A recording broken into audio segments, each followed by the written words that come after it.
예, 시간이 다 되어서 바로 시작하도록 하겠습니다. 저는 일부 마지막 순서 사회를 맡은 원광대학교 동북아시아인문사회연구소의 한승훈입니다. 마지막 남은 두 개의 발표는요, 이번 학술회의를 좀 주도적으로 준비해 주신 두 선생님의 발표로 이루어지겠습니다.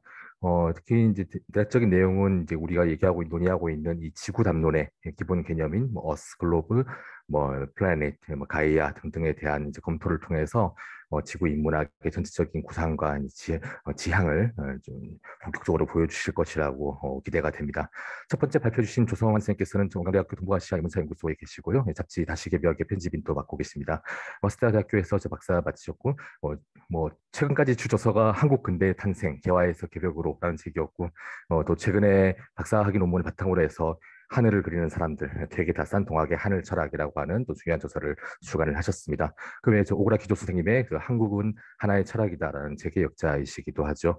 오늘 발표 제목은 어세스 가이아로 인류세의 지구론을 중심으로로 되어 있습니다. 조청환 선생님 발표 부탁드리겠습니다. 시간은 30분입니다. 네, 한승윤 교수님 소개 감사드립니다. 잠깐만요. 전체 화면 됐습니다. 예,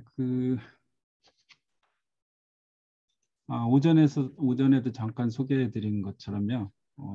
제가 준비한 자료는 지난 2년 동안 저희가 이제 어떻게 지구인문학이라는 거를 접했다고 할까요? 생각하게 됐고 또 어떻게 공부했는지 좀 그 과정을 소개해드리는 그런 시간이니까 저희 내부에서는 많이 이제 논의된 내용이고 또 2년 동안 뭐 논문이나 여러 가지 글의 형태로 이미 소개된 내용이 많을 것 같습니다. 양해해 주시면 좋겠고요. 다만 이번에 이제 가이아를 한번 가이아도 대단히 유명한 개념인데 처음 저도 공부를 해서 조금 추가를 했다는 거 말씀드립니다. 저희 자료집에도 첫 번째 챕터 제목이 이제 지구의 여러 이름들인데요.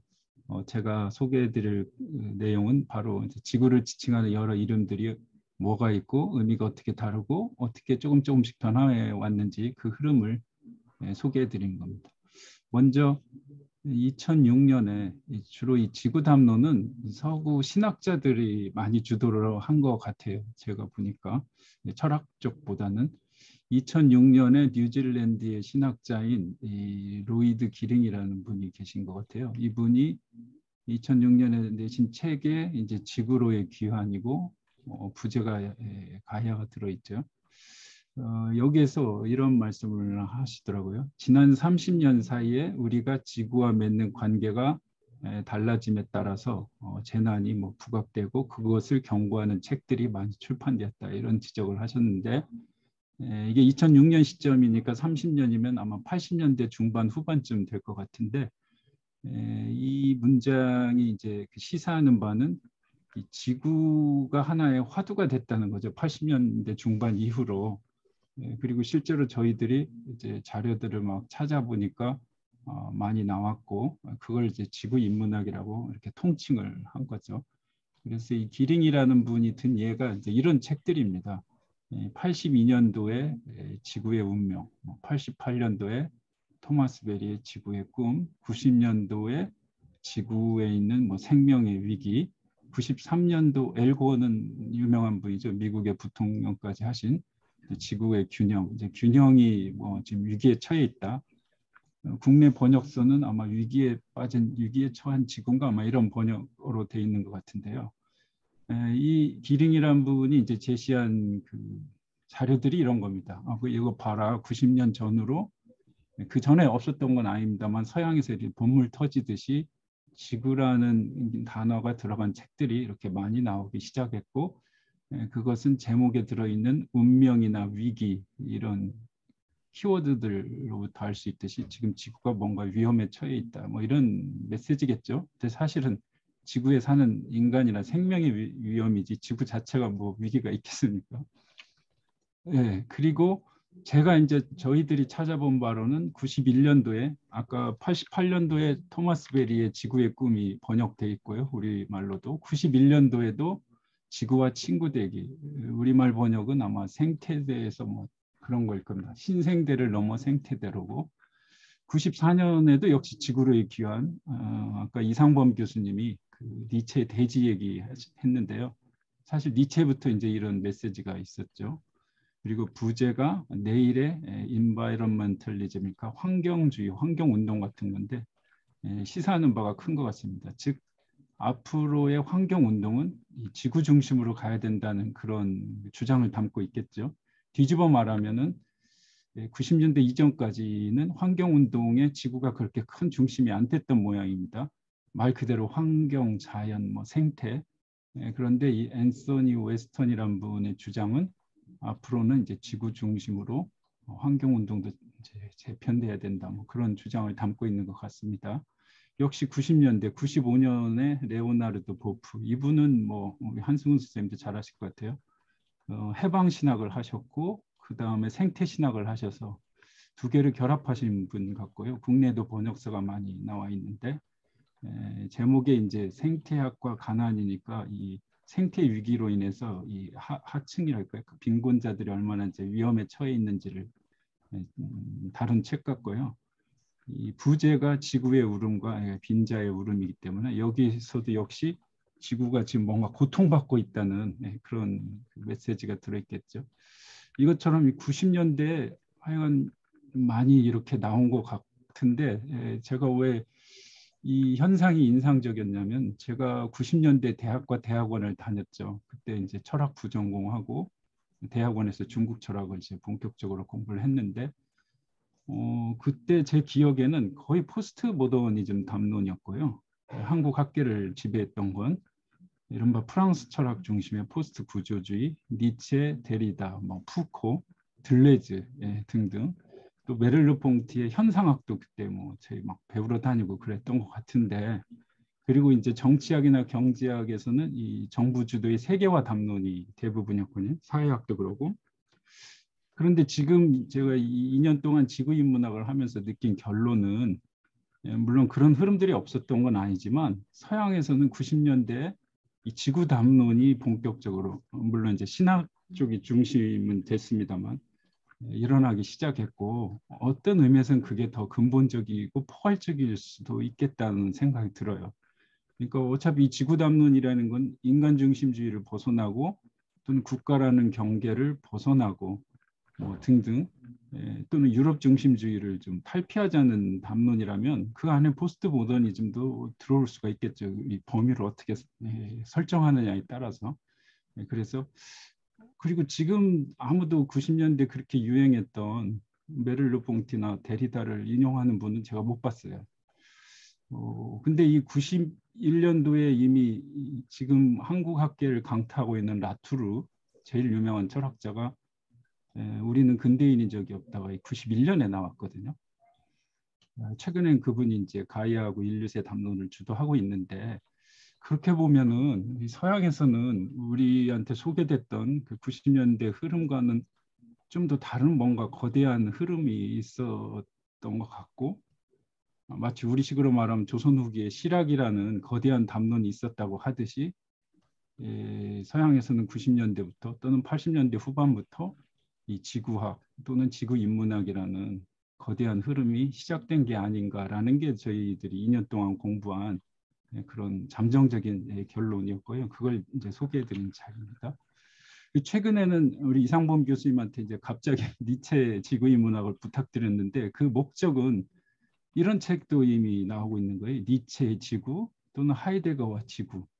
그러니까 이 지구 인문학의 흐름 속에서 이제 2000년대에 들어오면은 니체나 하이데거 같은 이른바 이제 현대 철학의 시작이잖아요. 이런 철학자들도 지구의 관점에서 다시 재해석해야 되겠다는 흐름이 이제 나오기 시작하는 거죠.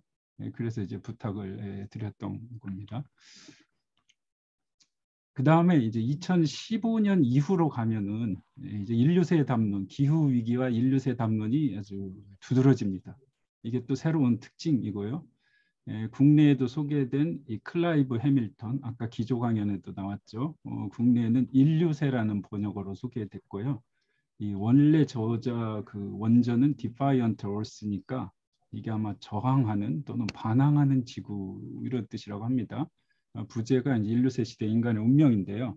여기서 지구가 저항한다는 게 여기도 역시 지구는 들어있는데 이 저항한다는 뉘앙스가 아주 주목할 만한 게 지구도 하나의 행위 주체라는 거죠. 지금식으로 말하면 인류세식으로 말하면 즉 그전까지는 어떤 그냥 수동적인 또는 물리적인 환경이라고 인식됐던 지구가 인간처럼 이렇게 이제 반항도 하고 지렁이도 밟으면 꿈틀거린다고 하듯이 인간들이 하도 못된 짓을 하니까 이른바 기후 변화나 막 이런 이상 기후. 저도 요즘 SF 영화, 재난 영화 많이 보거든요. 지구 인문학에 관심 있어서 최근에 본 게 투마로우라는 영화였는데요. 그 이제 이상 기후를 다룬 건데 대단히 좀 오래된 영화일 텐데 지금 시대를 이제 통찰하고 있다는 그게 이 디파이언트 얼스죠. 2018년에는 이제 그 유명한 이 저자가 빠졌네요. 라투르입니다. 라투르가 다운 투 얼스니까 이제 지구에 착륙하기 우리말로도 번역이 돼 있죠. 그래서 기후 체제 새로운 기후 체제의 정치학이니까 이건 기후 정치학입니다. 이것처럼 2015년 이후 불과 이제 몇 년, 3, 4년 전부터는요. 이 지구 담론이 인류세와 기후 담론과 결부됩니다. 그러면서 가이아 이론도 나오고요. 따라서 같은 지구라고 해도 조금 시대마다 90년대 이후로 지금까지 30년 동안 약간 진화의 발전이 있고요. 또 우리말로는 같은 지구라고 해도 영어로는 이제 얼스도 쓰고 글로브도 쓰고 가이아도 쓴다 이제 이런 거죠. 그래서 아주 최근에는 이제 플래닛까지 등장합니다. 기조 강연에 또 나왔던 인도 출신의 시카고 대학의 교수인 차크라 바르티라는 분, 인류세 담론을 처음으로 인문학 담론에 끌고 온 장본인이고요. 그게 2009년이었습니다. 그리고 2015년 무렵부터 이제 서양에서도 인류세 철학 뭐 이런 게 이제 나오기 시작했고, 그게 중국과 이제 일본에도 이제 자극을 줘서 지금 책이 나오고 있는 거죠. 이분이 2019년에 그 논문 유명한 논문이 플래닛이 아주 이 긴급한 인문주의 또는 인간적인 범주다. 이렇게 제안을 하시면서 플래닛과 월드 글로브 얼스를 아주 구분을 합니다. 그러니까 이 월드 글로브 얼스는 여전히 인간 중심적인 개념이라면 플래닛은 말 그대로 인류세 시대에 걸맞은 인간이 어떻게 할 수 없고 또는 인간과 얽혀 있는 그러한 그 지구라고 할까요? 이렇게 나누는데 이 플래닛에 관해서는 이제 제 뒤에 허남진 선생님이 자세히 다뤄주시기로 해서 저는 이제 가급적 언급은 이제 피하려고 했습니다.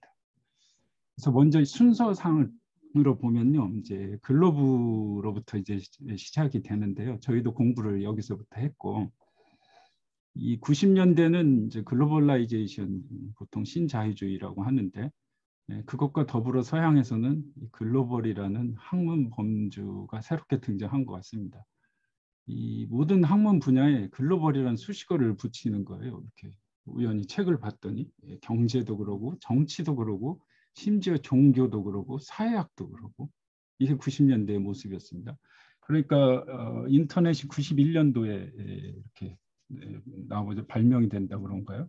교통통신이 발달하고 하면서 세계가 하나 되면서 동시에 학문 분야도 이제 글로벌 단위로 해야 되겠다는 자각이 생긴 거죠. 그 전까지는 이제 내셔널 범주였겠죠. 그래서 내셔널과 내셔널을 이제 서로 연결한 인터커넥티드하는 그러한 범주로서 글로벌한 스터디즈가 이제 대두가 되고요. 이것도 하나의 지구 인문학이라고 할 수 있죠. 또는 지구학이라고 할 수가 있겠죠. 그런데 제가 강조드리고 싶은 거는 글로벌은 어디까지나 범위입니다. 범위. 어떤 지구, 물리적인 지구를 지칭하는 게 아니라요. 범위를 국가 단위를 넘어서 더 크게 범위를 최대한으로 잡아보자는 게 글로벌입니다. 따라서 글로벌보다 작은 거는 내셔널이고 더 작은 건 로컬이겠죠. 그러니까 이 공간적인 범위를 지칭하는 함축이 강하다. 그런 걸 알 수 있는 게 처음 86년에 글로벌 사회학이라고 할 수 있는 걸 제창한 이 울리백의 위험사회 유명한 책이죠. 이 책에서 이제 이분이 지금 시대는 위험이 글로벌화되어 있는 시대다라는 통찰을 제시하셨습니다. 지금으로부터 35년 전인데 이미 이 시대에 이제 어떤 의미에서는 팬데믹까지도 예견을 한 거고요. 한국에도 오셨고 한국과도 인연이 많으신 분인데 그러면서 글로벌한 위험 공동체라는 개념도 제시했기 때문에 글로벌, 내셔널, 로컬 이 범주로 보면은 앞으로 이제 위험은 이 지역이나 국가를 넘어서 전 지구가 다 공유하는 시대가 됐다는 것을 예견을 한 겁니다. 어떤 의미에서 이제 새로운 근대랄까요? 또는 근대 이후가 이제 새로운 시대가 이른바 지구화 시대가 시작됐는데 지구화라는 건 단지 우리가 편리하게 뭐 하루 만에 지구 반대편에 갈 수 있는 그런 시대이기도 하지만 거꾸로 지구 반대편에 있는 위험이 하루 만에 우리한테 다가올 수 있는 시대이기도 하다는 경고를 하신 거죠. 흥미롭게도 이 86년에 우리한테는 아시안 게임이 일어났고요. 이 우크라이나 체르노빌 원전 사고가 일어났는데 그걸 보고 쓰신 건 아닌데 우연히 같은 해에 그 책이 나왔고요. 다만 더 의미 깊은 거는 한살림 운동이 이제 86년에 본격적으로 시작됩니다. 저기 서울에 있는 제기동이라고 하는데 저 조그만 쌀가게에서 한살림이 86년에 시작됐고 지금은 아마 그 회원 수가 뭐 6, 70만 된다고 들었어요. 그러니까 울리배기 위험의 지구화를 경고한 해에 우리는 어떤 의미에서는 그거에 대한 대비로 이제 이 한살림 운동이라는 건 이제 그 생명운동을 이제 농업 그 먹거리 운동으로 이제 전개한 거잖아요. 그거한 대비로 운동 차원에서 이런 게 일어났다는 것도 우연의 일치인지는 모르겠지만 대비시켜 보면 대단히 흥미롭습니다. 그래서 이렇게 글로벌한 사회학, 뭐 정치학, 경제학, 종교학 등등이 나오는데 역사학 분야에서는 기존에는 우리 세계사라고 했잖아요. 월드 히스토리. 이거를 글로벌 히스토리로 대체하자는 움직임이 이제 2000년대에 본격적으로 시작이 됩니다. 캠브리지 대학에서 2006년에 글로벌 히스토리 저널이 창간이 됐다고 합니다.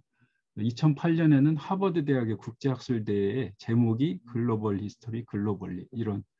그러면 이제 월드 히스토리하고 글로벌 히스토리가 도대체 뭐가 다르나? 우리말로는 다 세계사 같은데 그런 궁금증도 이제 생기죠. 이런 게 하나가 힌트가 될지 모르겠습니다. 2014년에 하버드 대학 출판부에서 글로벌 인터디펜던스라는 책이 나왔고요. 부제가 1945년 이후에 이제 세계인데 이 세계사 책은 맞는데 국내로도 번역이 되어 있습니다. 세계사라고 번역이 되어 있는데 기존의 세계사하고 다른 거는 이 글로벌이라는 수식어가 들어가면서 상호 연관 관계성이죠. 상호 의존성. 그래서 기존에는 어떻게 보면 독립된 국가 단위로 서술한 게 세계사거든요. 근데 이 지금의 이제 세계사, 지구사는 그거보다는 오히려 연관성과 그 하나됨이랄까요? 그걸 더 강조하는 방식의 서술인 것 같습니다. 그래서 인터커넥티드니스가 강조된 세계사고 또는 이제 이런 거 2016년에 이 콘라드라는 이제 역사학자가 글로벌 히스토리란 무엇인가라는 책을 냈습니다. 일본어로도 번역돼 있고 독일어로도 번역이 돼 있고요. 아직 국내에는 번역이 안 돼서 저도 그냥 서문 정도만 읽었는데 그 서문의 메시지가 대단히 좀 강렬했습니다. 이 근대 인문학과 사회과학의 태생적 결함이 두 가지 있다. 그거는 하나는 유럽의 경험을 담은 학문이고 또 하나는 국가 중심의 이른바 근대 국민국가겠죠. 중심의 이제 학문 체계였다. 그래서 역사 서술도 당연히 일국사 단위가 중심이 됐고 또는 그 유럽 근대의 경험인 국가, 국민국가죠. 진보, 이성, 뭐 이런 사회 이런 개념들을 키워드로 세계사를 서술했는데 그 한계를 좀 넘어보자 해서 글로벌 히스토리가 이제 필요하다는 그 제언 같은 걸 한 거죠. 그래서 우리한테 주는 메시지는 저도 처음 오전 시간에 취지 설명할 때 말씀드렸듯이 저희도 처음에 개벽화 또는 탈식민지 연구를 하다가 이제 지금 지구학 연구로 넘어왔듯이 이 세계사라는 건 사실 그 유럽 중심의 역사 서술이잖아요. 어떻게 보면 유럽의 근대성이 전 세계로 어떻게 확장돼 갔는지 우리식으로 말하면 개화파 중심의 서술이라고 할 수 있는데 지구사는 좀 그런 한계를 극복해 보자는 움직임 같습니다. 저도 근데 국내에서도요 거의 소개가 안 돼 있는 게 2010년도 11년도 무렵에 책이 한 권 나왔는데 조지영 교수님 이화여대 근데 그분이 이제 돌아가셨죠. 어떻게 좀 젊은 나이에 돌아가시고는 2015년 무렵에 논문 잠깐 있고 최근에는 거의 지구사가 국내에 없는 것 같아요. 연구가. 근데 서양은 지금 이제 활발하게 돼 있는 것 같은데요. 쉽게 연구할 필요가 있을 것 같고 이 글로벌과 관련해서 이 두아라라는 분도 워낙 유명한 역사학자죠. 이분도 인도 출신이고 시카고 대학의 교수이신데 글로벌 모더니티의 위기다. 그리고 부제가 아시아 전통과 지속 가능한 미래거든요. 이때 글로벌도 서구적 근대성, 쉽게 말하면 뭐 산업화 같은 게 전 지구적으로 확장됨으로써 이 지구의 위기가 오고 있다는 거잖아요. 그래서 지구의 지속 가능성이 문제가 되고 있다. 따라서 이때 글로벌은 근대성의 범위가 이제 전 지구 방방곡곡에 다 들어가 있다는 의미인데 지속 가능성은 글로벌이 지속 가능하다는 게 아니라 지구가 지속 가능하냐가 문제시 된다는 거잖아요. 그때 지구는 글로브가 아니라 얼스입니다. 그래서 글로벌 모더니티에 따른 얼스의 지속 가능성의 위기 이렇게 이해하시면 되거든요. 글로브하고 얼스를 이렇게 서양인들은 나눠서 쓰는 것 같다는 걸 이제 알게 된 거죠. 그래서 두 번째 범주가 이제 얼스로 들어갑니다. 이 1992년에 그 유명한 회의, 교토 포럼에서도 참여를 했고 주목도 많이 하셨는데 브라질의 리우 회의가 있었는데요. 그 회의 제목이 대단히 의미심장합니다. 얼스 서밋이고 글로벌 포럼이거든요. 부제에 이제 환경과 뭐 이런 게 나오는데, 그러니까 환경 문제를 위해서 이제 전 세계 리더들이 뭐 150 몇 개국인가 이렇게 모이잖아요. 브라질 회의를 했는데 왜 포럼 제목이 이렇게 들어갔는가? 글로벌하다는 거는 모든 나라의 정상들이 다 모였다는 의미고요. 얼스 서밋은 지구 문제를 다루기 위한 회담이라는 거죠. 그러니까 지구가 주제고 글로벌은 거국적이다 이런 의미겠죠. 이렇게 나눠서 표현을 하는 것 같습니다. 역시 이것도 90년대거든요. 그러니까 학문적으로만 지구 담론이 막 활성화됐던 게 아니라 이 현실 차원에서도 이 정치 영역에서도 정말 지구가 이제 심각하구나 해서 오죽하면 그 유엔처럼 전 세계 나라의 정상들이 모여서 이렇게 회담을 할 정도로. 더 재밌는 거는요. 글로벌과 얼스의 지금 이제 뉘앙스 차이인데 이것도 역시 90년대입니다. 1994년에 당시에는 대통령이 아니었죠. 98년부터 대통령이었으니까 이 김대중 씨가 그 포렌 어페어즈라는 그 미국에서 내는 아마 국제 정치 관계학 잡지일 겁니다. 유명한.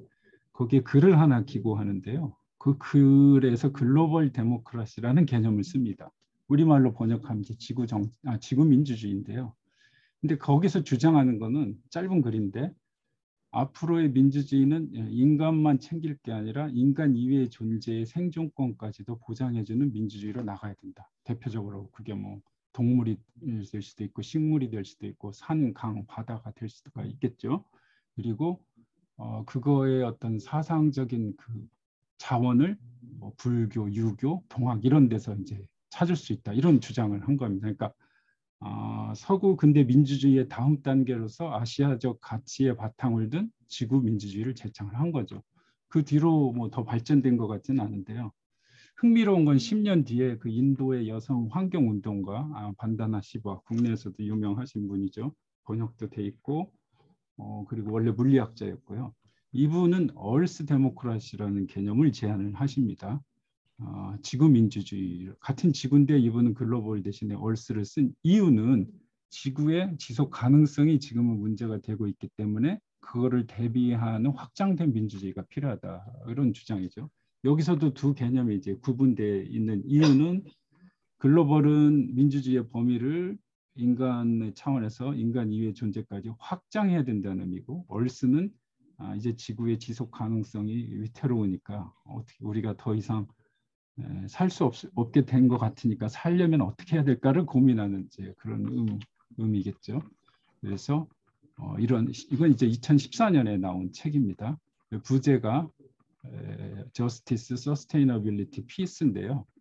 이 평화라는 게 우리는 기존에는 이제 지금 우크라이나 문제도 있습니다만 인간과 인간, 국가와 국가, 남한과 북한 사이의 평화를 생각했는데 얼스 데모크라시는 인간 이외의 존재들의 동물 복지권 같은 거겠죠. 평화도 생각해야 된다는 차원으로 이해가 되니까 국내에서는 2000년도부터 쓰인 이른바 생명평화 개념과 상통하는 것 같습니다. 생명평화도 주로 종교단체, 종교 베이스의 이제 환경운동이었는데요. 이 생명평화 개념은 이 모든 생명들의 평화를 우리는 추구해야 된다 앞으로. 그러니까 인간만이 아니라 인간 이외의 뭐 자연물, 동물까지도 다 포함해서 심지어는 죽은 홀령들까지도 포함한 그들을 이렇게 평화롭게 해줘야 된다는 개념입니다. 이 개념이 한국에서 처음 이제 신조어로 나왔고 그 시기가 2000년도였는데요. 흥미롭게도 2000년은 서양에서는 이 크루천이 인류세 개념을 처음 만든 건 아니지만 어쨌든 써가지고 유명해진 시기 같은 해거든요. 2000년에 서양에서는 인류세 개념이 나왔다면 한국에서는 이제 생명평화 개념이 나와서 지금은 저희 우리도 거의 이제 이 말이 일상화가 돼 있는 거죠. 이런 식으로 이 글로브하고 얼스를 서양인들을 이렇게 구분해서 쓰는 것 같다. 근데 글로브 담론의 이제 대표 주자가 처음 소개해드린 울리백의 위험사였다면 86년이었다면 얼스 담론의 이제 선구자격으로는 저희가 잡은 게 토마스 벨이었습니다. 카톨릭 신부님이셨고요. 중국에서도 오랫동안 공부를 하셔서 이분은 뭐 동서 고금을 넘나드시고 이분 책에 저희가 끌렸던 거는 이 신부님인데도 전혀 이 성경이랄까 서양 그 그리스도교 배경이 없어도 읽을 수 있는 말 그대로 지구 인문학에 걸맞은 그런 책이었고 대단히 이 사진을 보시면 아시겠지만 그 책에서도 이런 따뜻한 시선 같은 게 느껴져서 저희는 이분의 책을 읽으면서 많은 그 힐링을 받았던 기억이 나는데요. 이분이 왜 이제 지구 담론으로 전한 한 장본이라고 할 수 있냐면 본인을 신학자 시올로지안이 아니라 나는 지올로지언이다라고 이렇게 자칭을 하셨어요. 이 지올로지언은 지리학자라고 이해할 수도 있겠지만 이제 지구학자라는 의미겠죠. 이분의 책을 읽어보면 실제로 88년 우리 올림픽이 있었던 해고 울리백의 위험사회가 나온 2년 뒤입니다. 지구의 꿈이라는 이제 첫 번째 지구인문학 저서를 내십니다. 저희가 볼 땐 이게 선구적인 것 같아요. 그래서 자기를 이제 지구학자라고 자칭을 했겠죠. 그렇다고 해서 이분이 뭐 지질학이나 천문학을 연구하는 분은 아니고요. 그래서 인문학이란 말을 붙여서 지구인문학이라고 하고 근데 그때 지구가 또 딱딱한 지구가 아니고 살아있는 지구, 러브록이 70년대에 가이아라는 말로 표현하는 그런 지구거든요. 그래서 이때 지올로지언은 좀 라트로식으로 말하면 가이알로지언이라고 이해하셔도 좋습니다. 그러니까 살아있는 지구, 그다음에 그 뭐 좀 인격적인 개념도 들어있는 지구, 그런 지구라고 보시면 될 것 같아요. 이 책입니다. 우리는 막 서울올림픽 그 한참이었을 때인데 서양에서는 본격적인 지구인문학이 나왔다고 저는 생각이 되고요. 이 베리는 이 지구의 꿈이란 책에서 얼스 커뮤니티, 지구 공동체 개념을 제시하고요. 또 지구를 살아있는 유기체라고 표현을 하고 있습니다. 이 표현은 70년대에 러브록이 가야 이론을 내면서 지구는 살아있다라고 말한 아마 그걸 의식해서 쓴 것 같고 더 흥미로운 거는 휴먼 컨디션이라는 인간 조건 개념도 쓰고 있죠. 이 개념은 잘 아시겠지만 1958년에 한나 아렌트가 그 책의 제목으로 써가지고 유명해진 개념을 30년 뒤에 토마스 베리가 지구의 꿈에서 이제 지구를 말하면서 쓴 거죠. 흥미롭게도 아렌트도 이렇게 잠깐 언급했지만 지구 소외 개념을 이 책에서 언급은 했습니다. 그 맥락은 이 시점 58년도 무렵이 소련에서 최초 인공위성 이제 발사한 시기인데 그걸 보고서 이제 인간들이 지구마저 떠나려고 자신의 고향인 지구마저 떠나려고 하는 건 하면서 지구 소외 얼스를 썼죠. 얼스 에일리어네이션 이런 개념을 썼는데 그걸 의식했는지 이 토마스 베리도 이 지구의 꿈이란 책에서 이런 말을 하고 있습니다. 서구 근대를 이렇게 진단하는 거죠. 매우 역설적이게도 서구의 근대화 과정은 인간의 조건을 개선하려다가 즉 진보하려다가 오히려 지구의 생명체계는 오히려 폐쇄시켰다. 따라서 근대 진보는 지구의 관점으로 보면 이제 퇴보가 되는 거겠죠. 대단히 샤프한 지적이라고 생각하는데 왜냐하면 이 최근 3, 4년 사이에 인류세 담론에서 이 인간의 조건 문제가 다시 대두되고 있거든요. 차크라바르트를 중심으로. 그거를 30년 전에 이미 토마스 베리는 인류세 개념도 없었을 당시에 어떤 의미에서 이제 선취했다고 할까요? 인간의 생존 조건을 문제시 삼는 거죠. 예, 그로부터 선생님 3년 뒤에 시간이 거의 다 되었습니다. 좀 예, 마무리 알겠습니다. 부탁드리겠습니다. 예, 3시까지 4시까지죠. 아니요, 예. 원래는 저기 55분까지인데요. 아, 예. 그런가요? 알겠습니다. 네, 그러면은 뭐 지구 얘기만 하다 끝나. 네, 그렇죠. 예, 예, 그러면은 마지막으로 이제 가이아 이론으로 넘어가야 되겠네요. 이제 글로브 얼스 했으니까 이제 다 할 얘기는 했고요.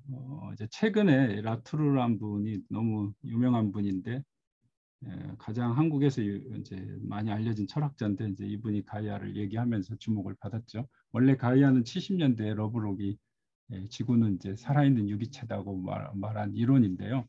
과학자들 사이에서는 많은 반발이 있었을 겁니다. 웬 신비주의냐?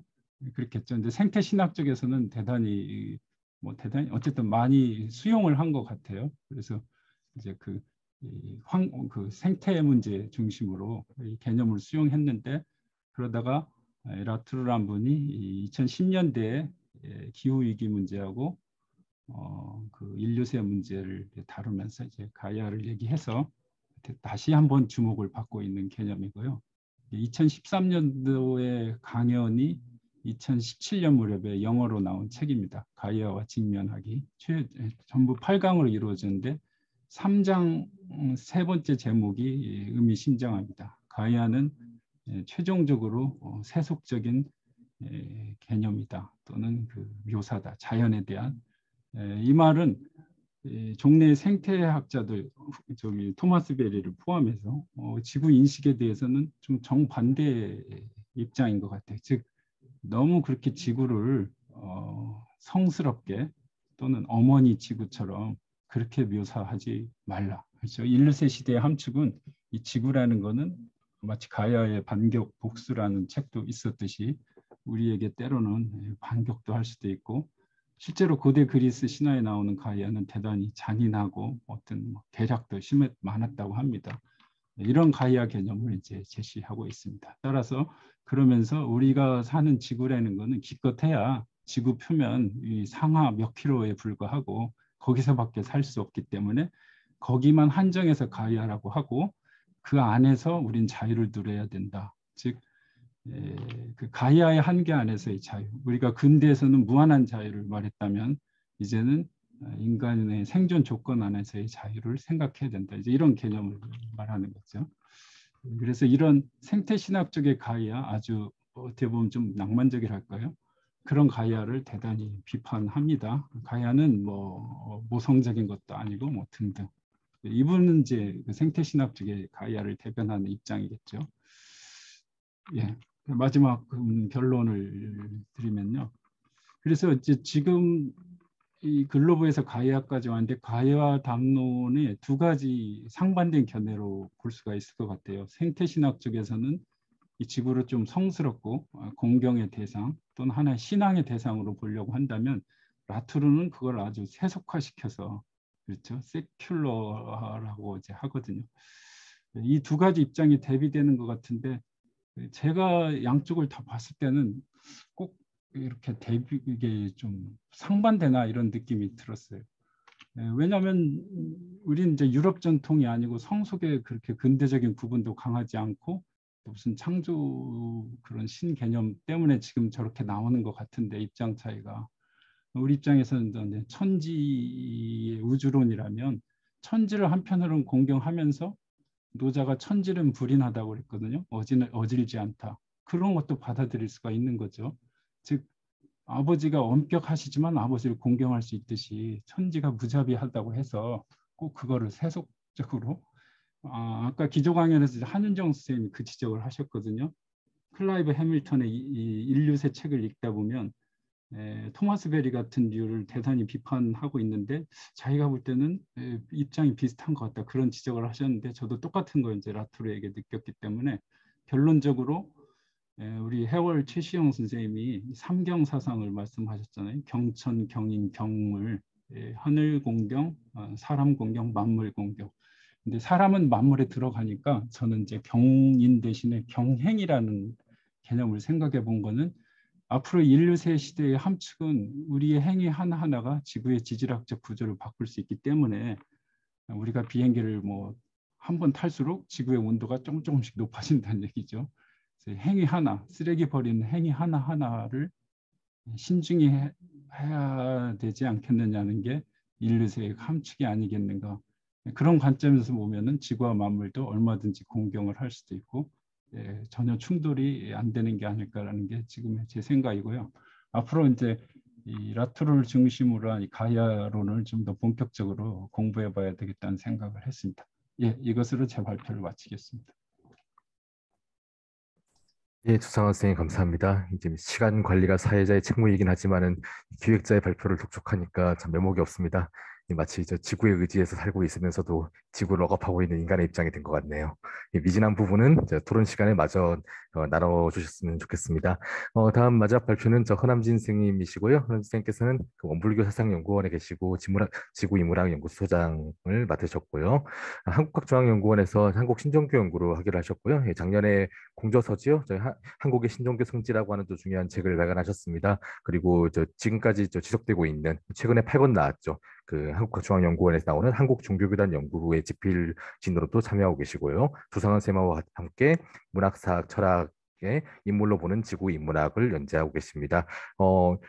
오늘 발표 제목은 글로브에서 플래닛으로이고요. 이거 오전에도 계속 언급이 되고 조상환 쌤 발표에서도 자꾸 이제 얘기가 되었던 디페시 차크라바르티의 논의를 중심으로 발표해 주시겠습니다. 예, 시간은 똑같이 30분입니다. 예, 허람 선생님 부탁드리겠습니다.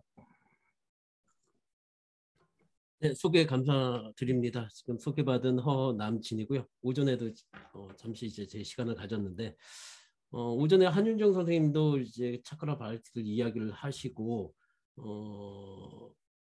좀 인류세 담론에서 좀 핵심적인 인물인 것 같습니다. 저희도 그렇게 생각을 하고 있고요. 제 제목은 이제 글러브에서 이제 플래닛 혹은 이제 글로벌에서 플래넷털이라고 하는 그 전환의 흐름을 차크르 바르티의 행성론을 중심으로 말씀을 드리고자 합니다. 이제 좀 전에 이제 그 잠시 말씀을 하셨는데 이전에는 우리가 지구와 시대라고 하는 것이 우리의 인간의 조건으로 설정이 돼서 그러한 다양한 담론들을 만들었고 뭐 그러한 세계 속에서 어떻게 살아갈 것인가라고 하는 맥락 속에서 뭐 지구촌 그다음에 아까 얘기했었던 그 상호 의존이라고 하는 건 역시도 바로 인간과 인간 혹은 국가와 국가라고 하는 그 상호 의존을 얘기했다면 인류세에서는 그러한 그 상호 의존이 인간과 인간, 국가와 국간이 아니라 더욱더 이제 인간과 자연 혹은 다양한 맥락 속에서 그 의존성을 얘기를 하고 있는 것 같습니다. 그것이 바로 이제 인류세의 담론의 핵심이라고 저는 생각하고요. 그래서 저는 이제 인류세라고 하는 것이 바로 이제 새로운 시대, 지구화 시대에서 인류세 시대로의 전환의 이야기로 저는 보고 있습니다. 그래서 지구화 담론에서 바로 인류세 담론으로 됐다라고 얘기를 할 수가 있습니다. 근데 인류세라고 하는 것이 바로 인간에 의한 기후 변화, 즉 인간이 지질학적 행위자가 됐다라고 하는 맥락 속에서 정의가 되고 있는데 다양한 이제 학자들에 의해서 이러한 그 인류세를 다양한 맥락으로 살펴보고 있습니다. 특히나 이제 로리 로안 같은 경우는 철학적 사건으로 이제 살펴보고 있고요. 그래서 기존에 가지고 있었던 인간이 이해하고 있었던 다양한 개념, 철학적 사고가 전환이 되어야 된다라고 또 얘기를 하고 있고요. 그다음에 또 다들 아시겠지만 이제 도나 헤러웨이 같은 경우는 경계 사건으로 얘기를 해서 이런 경계가 짧아야 된다라고 또 이야기를 하고요. 그리고 오늘 제가 말씀드린 이제 차크라 바르티 같은 경우는 바로 이제 홀로세 이전의 안정적인 시대에서의 단절로 얘기를 하기도 하고 그다음에 자연, 문화, 역사 등 이런 다양한 개념을 재구성해야 한다라고 하면서 대전환의 시기로 얘기를 하고 있습니다. 그래서 과학적인 단절 그러니까 과학적 사고 속에서의 단절도 얘기하고 있지만 바로 인문학적인 그 새로운 전환. 그래서 이것이 뭐 이전에 우리가 이제 뭐 동학에서 얘기했었던 다시 개벽의 시대가 인류세의 시대이지 않나라고 저는 생각을 하고 있습니다.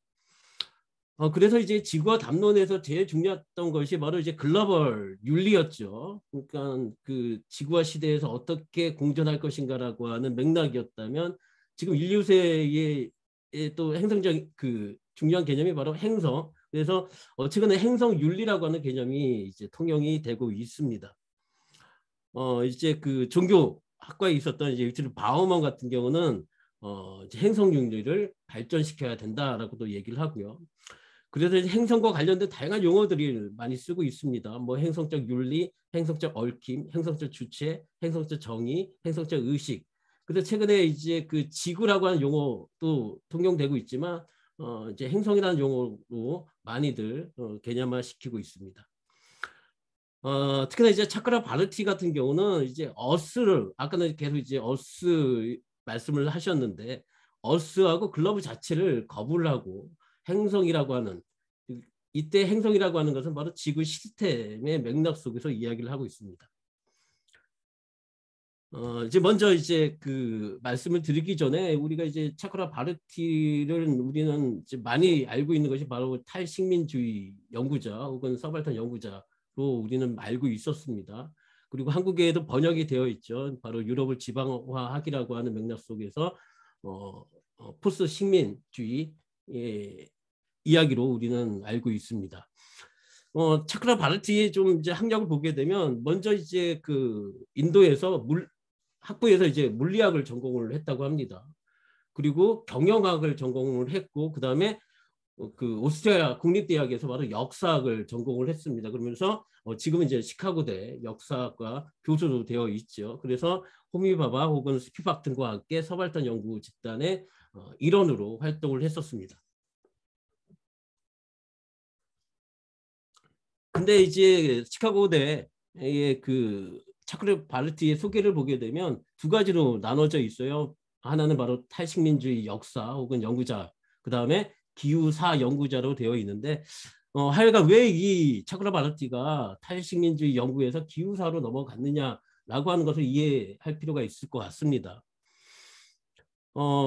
제일 중요한 이제 생태적 회심, 뭐 항구적 회심의 이제 그 사건이 있었는데 그것이 바로 2003년에 있었던 호주 산불이었습니다. 아까 말씀드린 것처럼 호주는 바로 이제 차크라 바르티가 역사학으로 박사학위를 받았던 장소고요. 그러면서 이제 거기서 이제 이런 사건을 이렇게 회상을 하고 있습니다.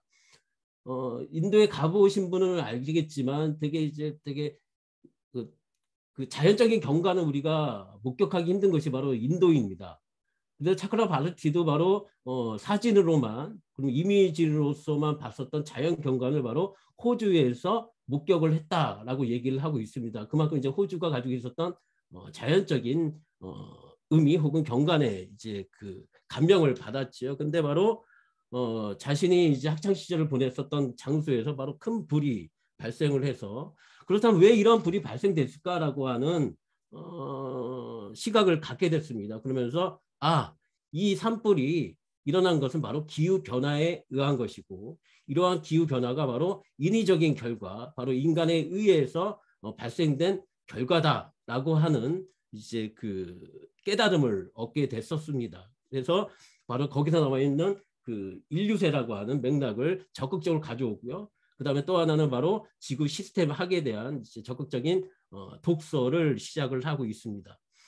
그러면서 이제 이전에 자신은 에이전트라고 하는 바로 이제 서발턴적인 이제 맥락 속에서 이야기를 했는데 이제는 다시 에이전트가 또 다른 맥락 속, 즉 지질적 행위자라고 하는 또 다른 힘에 대한 이제 개념으로 전환이 됐다라고 얘기를 하고 있습니다. 그러면서 이제 쓰게 된 것이 바로 이제 아까 계속 얘기를 했었던 기후사, 그다음에 4가지 태제라고 하는 논문이 차크라 바르티의 대표적인 논문이고, 이 논문이 바로 이제 그 인류세라고 하는 과학적 논쟁이 인문학으로 가져왔던 계기가 되고 있습니다. 근데 많이 얘기를 하고 있지만 제 그림에 여기 살펴보게 되면 첫 번째 버전이 있었다. 이거는 바로 이제 그 캘커타에 있었던 저널에 벵갈어로 이제 써서 제출을 했다라고 얘기를 하고 있습니다. 근데 이제 그 당시에 이 글이 들어갔을 때는 주변 사람들이 왜 이런 글을 쓰느냐, 이게 뭐 역사와 관련이 있느냐 등등 좀 호응이 없었다고 합니다. 그러다가 1년 후에 2009년에 이거를 이제 영어로 번역을 하고 좀 학술적으로 확장을 시켜서 미국에 있는 저널에 실게 됩니다. 그러면서 다양한 이제 엇갈린 평가를 얻게 됐죠. 금방 얘기했었던 이것이 역사와 무슨 상관이 있냐. 그리고 또 하나는 왜 책임을 왜 그 모든 종한테 주고 있느냐라고 하면서 자본주의 자체가 인류세의 핵심적인 원인이지 인간 종 전체에 책임을 주는 것은 잘못됐다라고 하는 비판을 받게 됩니다. 하여간 여기서 얘기하고 있는 것은 바로 인간이라고 하는 것이 바로 이전에 바로 생물학적 행위자에서 바로 기후를 변화시키게 되는 바로 지질적 행위자가 됐다라고 하는 것이고 그 시대가 바로 인류세. 그렇기 때문에 바로 자연사와 인간사의 붕괴 사건으로 인류세를 봤습니다.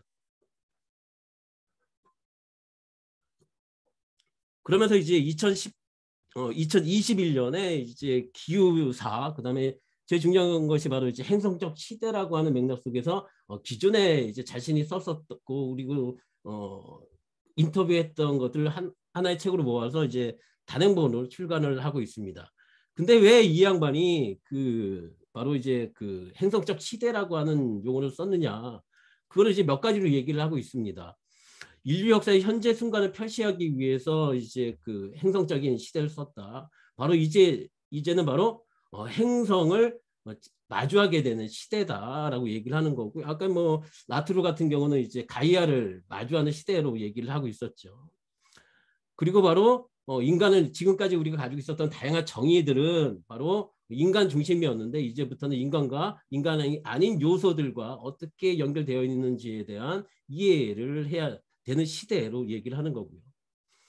그래서 바로 행성의 생명 서사의 관점, 그거는 바로 이제 딥 히스토리라고 해서 좀 깊은 역사 속에서 행성의 역사 과정 속에서 인간사를 봐야 된다라고 얘기를 하고 있습니다. 그리고 이 책이 서문에 보게 되면 요 건데요. 바로 2019년, 2020년에 이제 호주에서 큰 불이 발생이 됐었죠. 그 불에서 인간뿐만 아니라 인간 위에 존재들이 많이 희생을 했었고, 또한 2020년에 인도에서도 이제 그 사이클론이 발생돼서 다양한 피해를 받았습니다. 그래서 그 사람들 위해서 이 책을 바친다라고 또 서문을 밝히고 있습니다. 이제 그러면서 이제 글러브와 이제 행성을 구분을 하게 되는데요. 먼저 말씀을 드리게 되면 오늘도 이제 다양한 맥락으로 이제 개념들을 이제 차크라 바르티의 구문을 보게 되는데 이 개념을 만드는 것은 바로 이제 탈중심적인 그 기획인 것 같아요. 우리가 가지고 있었던 개념 자체가 바로 인간 중심적인 개념이었고 이제부터는 이런 개념을 좀 더 다른 개념을 통해서 인간을 탈중심화 시키자라고 하는 기획 속에서 다양한 개념의 구분을 시작을 하고 있습니다. 이제 다들 아시겠지만 이제 1972년에 이제 다들 아시겠지만 그 블루 마블이라고 하는 푸른 행성이라고 하는 혹은 푸른 지구라고 하는 사진을 목격이 됐었습니다. 이제 첫 번째로 바로 외부에서 인간을 지구를 바라보는 관점이 형성이 됐었죠. 그래서 이 블루 마블이 가지고 있었던 다양한 효과라고 하는 것은 바로 인류를 상징을 했다라고 하는 겁니다. 바로 정치적, 경제적인 구분이 없이 하나의 이제 인류라고 하는 상상력이 나왔다라고 하는 거고요. 그러면서 지구는 하나다, 혹은 지구의 유한성을 얘기하면서 이제 지구를 지켜야 된다라고 하는 책임성을 공유를 했고, 그런 과정 속에서 바로 다양한 이제 생태 운동의 상징의 사진이 됐었습니다. 그러면서 이제 지구 본에 대한 이제 글러브에 대한 이제 이야기를 하게 되는데, 이제 글러브라고 하는 것 자체가 바로 유럽 확장 프로젝트의 도구이자 상징, 혹은 보편화시킨다든지, 혹은 전체화시킨다든지, 혹은 획일화시키는 하나의 도구였다라고 얘기를 하고 있습니다. 그만큼 글러브라고 하는 것은 인간 중심적인 개념이다라고 비판을 하고 있습니다. 근데 이제 스피박이 이렇게 얘기를 했습니다. 그래서 이제 차크라 바르티의 행성 개념 역시도 바로 이제 스피박의 영향인데요. 스피박의 이야기를 듣게 되면 글러브라는 용어가 다양한 종의 가능성을 획일하는 개념으로 사용되고 있다. 따라서 개별 생명체의 다름을 인정하는 의미가 담긴 행성이라는 용어를 사용할 것을 그 제안을 했었습니다. 그래서 이제부터는 글로벌 주체가 아니라 행성 주체로 우리를 바라봐야 된다라고 주장을 했었습니다. 그러면서 이제 지구와 행성을 또 비교를 하게 되는데, 결국은 이제 지구라고 하는 것이 이제 첫 번째 이 양반이 그 차크라바르티가 얘기하는 것은 이제 하이데거를 얘기하면서 하이데거가 바로 이제 지구라고 하는 것을 그 최초로 인문학적 개념으로 이제 그 성찰했다라고 얘기를 하게 되는데, 기존의 지구라고 하는 것은 인간과 관계 속에서 상호 관계가 있었다라고 얘기를 하고 있습니다. 즉 기브 앤 테이크라고 하는 맥락이 있었는데, 결국은 이제 행성이라고 하는 것은 그러한 그 관계가 붕괴된 것이 바로 인류세고, 그렇기 때문에 지구라는 단어보다는 행성이 그 훨씬 필요한 개념이다라고 얘기를 하고 있습니다. 그래서 행성은 분명하게 인간의 조건이지만 인간이라고 하는 존재에 무관심한 채로 남아있는 존재로 설명을 하고 있습니다. 그렇다면 행성을 어떻게 만나느냐라고 했을 때 바로 지진, 화산 폭발, 쓰나미 같은 자연재해를 통해서 우리는 행성을 마주한다라고 얘기를 하고 있습니다. 그래서 이거를 뭐 이제 그 티모시 모튼의 이제 하이퍼 오브젝트로 얘기를 하고 있습니다. 즉 행성은 있었지만 이러한 그 자연재해를 통해서 우리가 행성을 경험하게 된다라고 얘기합니다. 그리고 이제 자연스럽게 나오는 것이 바로 이제 글로벌과 이제 그 플래네터리라고 하는 것을 또 구분을 합니다. 먼저 이제 설명하는 것이 바로 우리가 글로벌이라고 하는 단어를 두 가지 용어로 쓰고 있는데 이것은 다르다라고 얘기를 하고 있습니다. 첫 번째는 이제 지구화에서 얘기하는 글로벌라이제이션이라고 하는 글로브화, 그다음 지구 온난화를 영어인 바로 이제 글로벌 워밍 자체가 이거 다르다. 그러니까 글로벌 자체가 뜨거워진 것이 아니라 우리의 그 행성 자체가 뜨거워진 것이기 때문에 개념적인 잘못이다. 그래서 이 양반은 행성의 온난화 등등 개념으로 표현을 하고 있습니다. 그리고 또 하나는 이제 바로 이제 글로벌이라는 자체가 바로 인간 중심적 서사 혹은 이야기라고 얘기를 하고 있는 거죠. 그래서 글로벌 사라고 하는 것은 바로 인간 상호간, 그 다음에 인간이 행성 혹은 자연에 무엇을 했는지에 대한 이야기가 바로 글로벌 사, 즉 지구사라고 얘기를 하는 거고요. 그렇지만 행성의 역사, 즉 깊은 역사를 보게 되면 거기는 인간이 중심이 되지 않고 복잡한 혹은 다세포 생명이 주인공이다라고 하는 겁니다. 즉 이것을 바로 행성의 관점이라고 얘기를 하고요. 이런 행성의 관점에 의하게 되면 바로 인간은 특별한 존재가 아니다라고 얘기를 합니다. 그리고 또 하나는 이제 시간적 규모로 이제 그 구분을 짓게 되는데요. 바로 이제 글로벌이라고 하는 것은 수십 년 혹은 수백 년이라고 하는 시간적 규모라고 한다면 행성이라고 하는 것은 수백만 년이라고 하는 행성 시간적 규모의 차이가 있다라고 얘기를 하는 거고요. 특히나 이제 메이야수 역시도 행성은 이렇게 설명을 하고 있습니다. 사상과 생명의 출현보다 앞서서 혹은 즉 세계와 인간의 관계의 모든 형태보다 앞서서 존재했던 것이 바로 행성이다라고 얘기를 하는 거고요.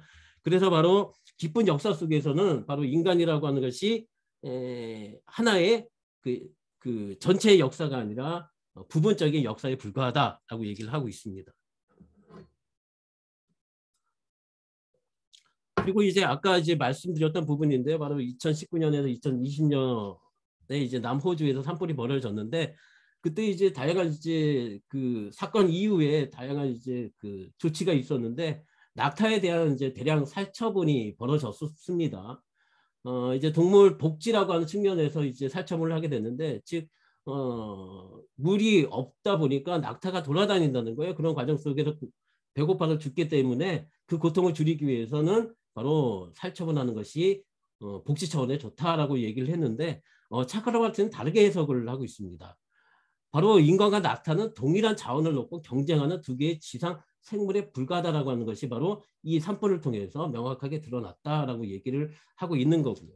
그래서 이런 과정 속에서 바로 인간은 특별한 존재가 아니다라고 얘기를 하고 있습니다. 그리고 이제 그 두 가지로 인간의 존재론을 구분을 하고 있습니다. 특히나 이제 앤스로포스하고 이제 호모라고 하는 단어를 이제 구분을 하고 있는데, 근데 여기서 약간의 이제 변화가 됩니다. 첫 번째 네 가지 태제에서는 인간이 지질학적 힘이 된 시대를 바로 그 인간이라고 얘기를 했다면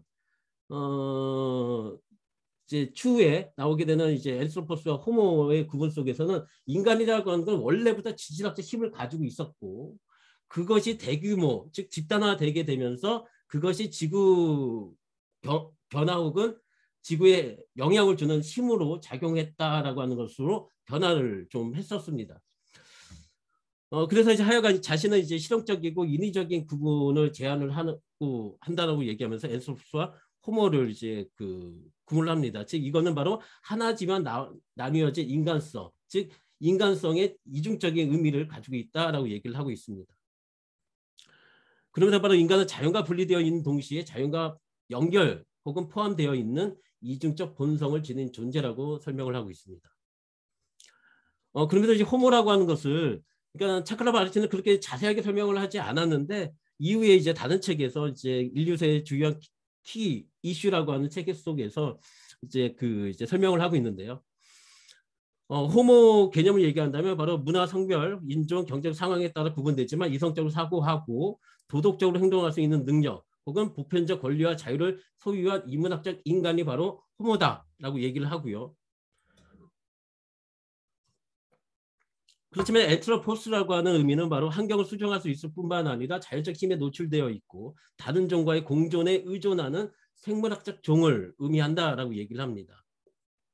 그렇기 때문에 인간은 바로 자연적 존재이자 자연 속의 힘으로 보는 개념이 바로 두 가지의 이중성을 드러내는 얘기고요. 이것이 바로 이제 아리스토텔레스와 아간반이 얘기했었던 바로 비오스와 조회 와 연결이 되는 거고요. 그래서 이제 차클라 바르티는 바로 비오스보다는 조회 중심적인 사고, 달리 얘기하면 종적 사고를 주장을 하고 있습니다.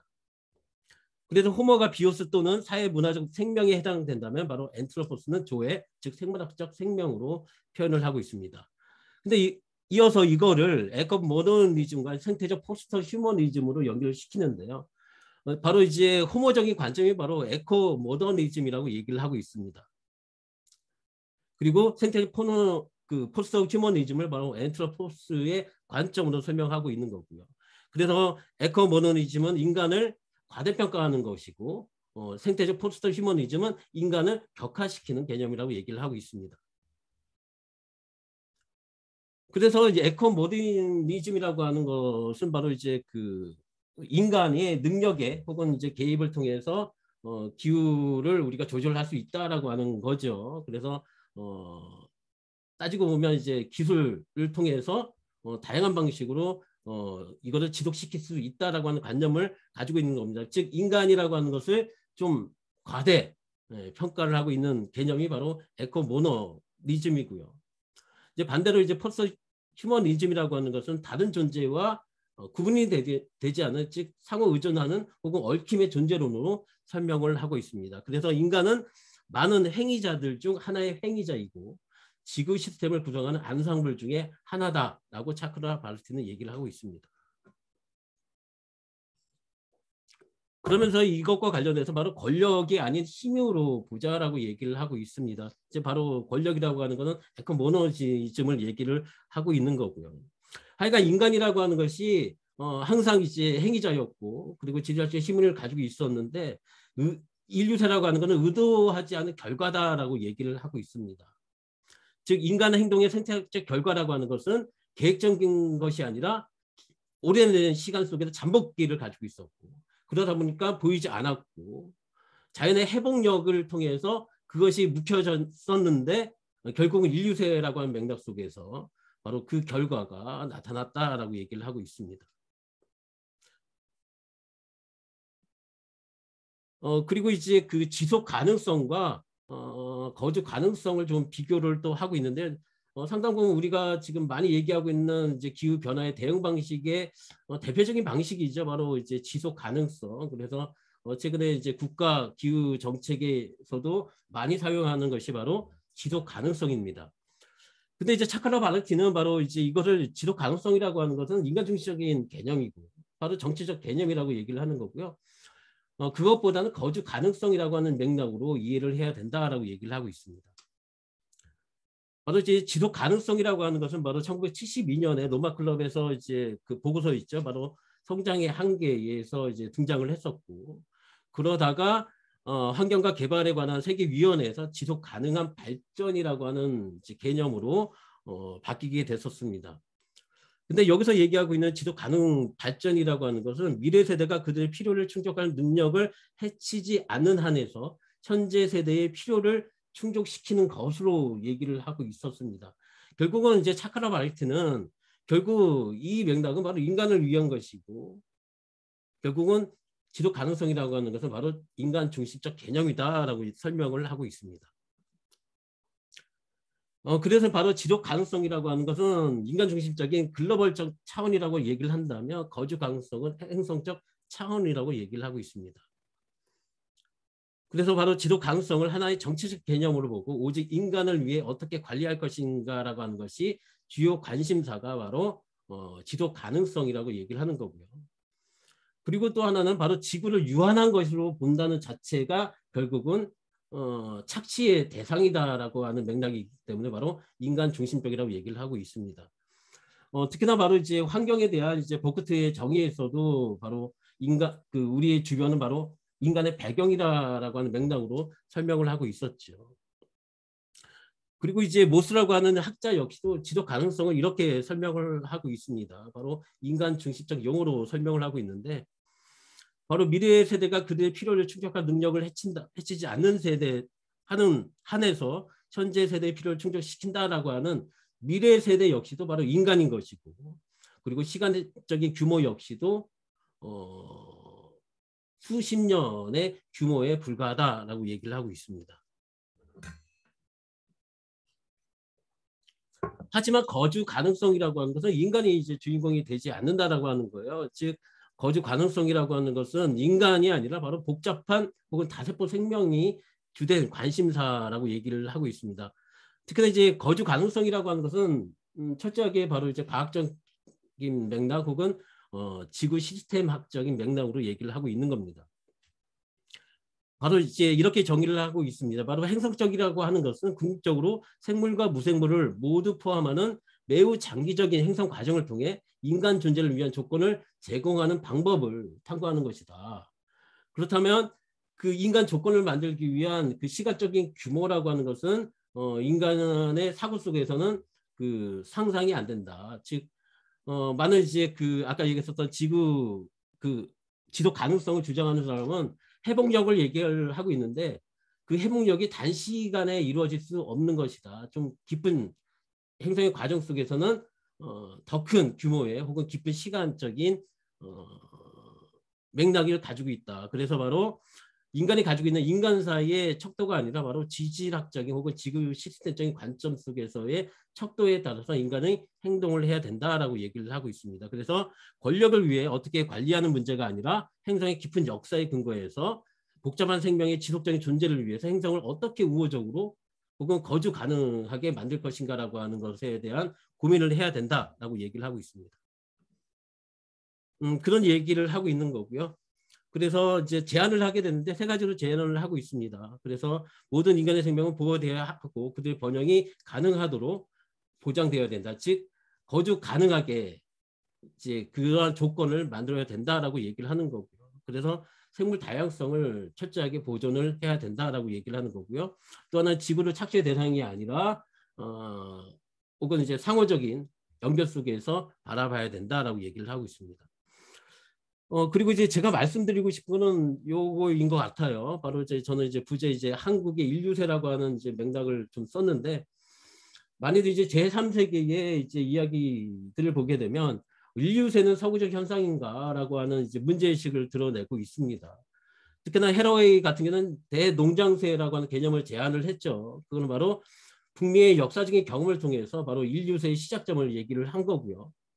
그 다음에 이제 아프리카 인류세라고 하는 이제 그 논문을 썼던 이제 가브리엘 헥트 역시도 인류세가 어떻게 느껴지는지는 당신이 어디에 있는지에 따라 다르다라고 얘기를 하게 되면서 아프리카의 인류세의 기원에 대한 설명을 했었습니다. 그래서 광물이라든지 우라늄의 착취에 의해서 바로 인류세에 기여를 했다라고 얘기를 하고 있고요. 그래서 바로 이제 아프리칸 인류세라고 하는 거. 그래서 바로 이제 그 정은 지구적인 사유 통해서 인류세에 대처를 해야 된다라고 하는 거고요. 그리고 제가 주목을 했던 것이 바로 칠레에서 인류세 선언을 했던 부분이에요. 이제 단순하게 인류세의 선언이 아니라 인류세의 시작이 됐다라고 하는 것이 아니라 어떻게 대처할 것인가라고 하는 얘기를 하게 되면서 자기가 가지고 있었던 남이의 주요한 사상들, 뭐 내일 이제 김윤경 선생님이 말씀하실 텐데 그런 사상을 통해서 인류세를 극복하자라고 하는 맥락 속에서 즉 칠레의 인류세 철학을 얘기를 하는 것이 바로 칠레의 인류세 선언이기 때문에 한국 역시도 아까 제가 잠시 조성환 교수님도 말씀을 했듯이 다양한 맥락으로 얘기를 할 수가 있을 것 같아요. 저희가 이제 지금까지 썼던 얘기는 바로 지구론이라고 하는 것을 뭐 얘기를 한다면 천지 부모론도 될 수가 있을 것 같고, 그다음에 존재론 같은 경우는 이제 원불교의 사은이라고 하는 얽힘의 존재론 역시도 주요한 인류세의 철학으로 우리가 설명할 수 있지 않을까라고 생각을 하고 있습니다. 저는 이상으로 마치도록 하겠습니다. 네, 권한민 선생님 감사합니다. 오늘 두 분 발표 모두가 굉장히 대단히 흥미로운 논의일 뿐만 아니라 일단 좀 밀접하게 연계되어 있는 주제라는 생각이 듭니다. 심지어 발표 제목도 대꾸가 아주 딱딱 맞는군요.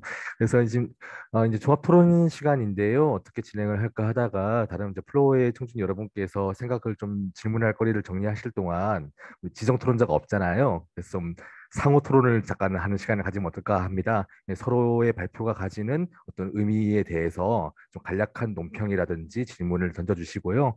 그리고 이제 답변하시는 과정에서 혹시 발표 중에 시간이 모자라서 놓치신 부분이 있으면은 보충을 해주시면 좋겠습니다. 먼저 조성환 선생님께서 저 허남진 선생님 발표에 대해서 질문해 주시죠.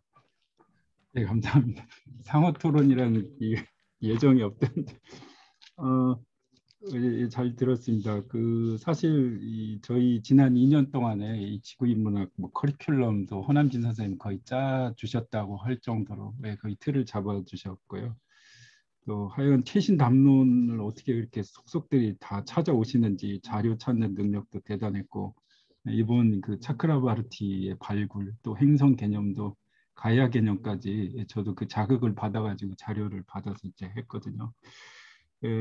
발표를 듣고 간단한 이제 질문은 아까 스피박을 인용하면서 글로브는 좀 이런 다양성이 결여된 이론성인데 행성 플래닛은 다양성이라는 함축이 있다 이렇게 하신 것 같아요. 저희 이제 영어권이 아니라서 그렇게 쓰이는 것 같기는 알 것 같은데 왜 이렇게 플래닛에 그런 함축이 있는지 간단한 궁금증. 유상근 선생님도 미국에서 하시니까 잘 하실 것 같고, 그 다음에는 이제 차크라의 입장인데요. 에코 모더니즘은 너무 인간의 힘을 과대평가하고 있다. 반면에 포스트 휴머니즘은 인간의 힘을 과소평가하고 있다. 그러면은 결국 결론은 차크라바르티의 입장은 좀 중간 정도 될 것 같아요. 인간과 자연 또는 인간과 지구가 좀 대등한 그게 인류세의 함축 아니냐. 그래서 제가 들었던 생각이 해월 최시영 선생이 하늘은 사람에 의지하고 사람은 하늘에 의지한다는 천인상여적인 이 천인관을 새로 제시하잖아요. 그래서 차크라바르티의 자연과 인간의 관계를 이런 식으로 봐도 되는지, 그렇다면은 앞에서 기조 강연에서 한윤정 쌤이 클라이브 해밀턴은 신인간 중심주의라고 했는데 혹시 신인간 중심주의가 그쪽에 가까운지, 그러니까 지금 서양 학자들 사이에서 인간과 자연의 힘이 대등하다는 것을 표현할 수 있는 워딩이랄까 개념이 있는지, 근데 없어서 신인간 중심, 결국 이 사람들은 워딩이 그거밖에 없는데 우리는 한자로 상여, 상이 편하잖아요. 상자를 쓰면. 그게 늘 좀 저는 불만이었거든요. 그 사이에서 싸우는 게 아닌가.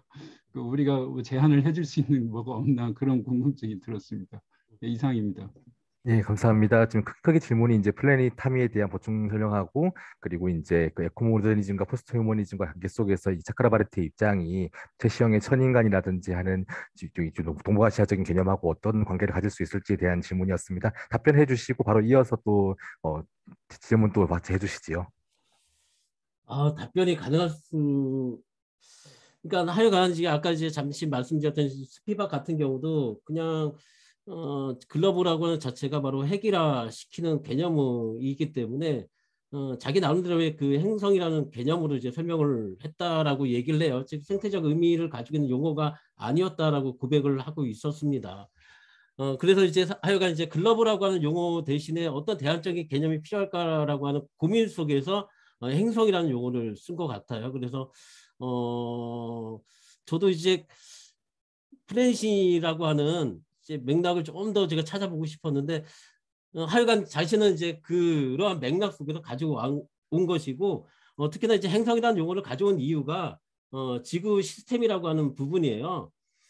즉 행성 연구하는 그 학문이 바로 지구 시스템이잖아요.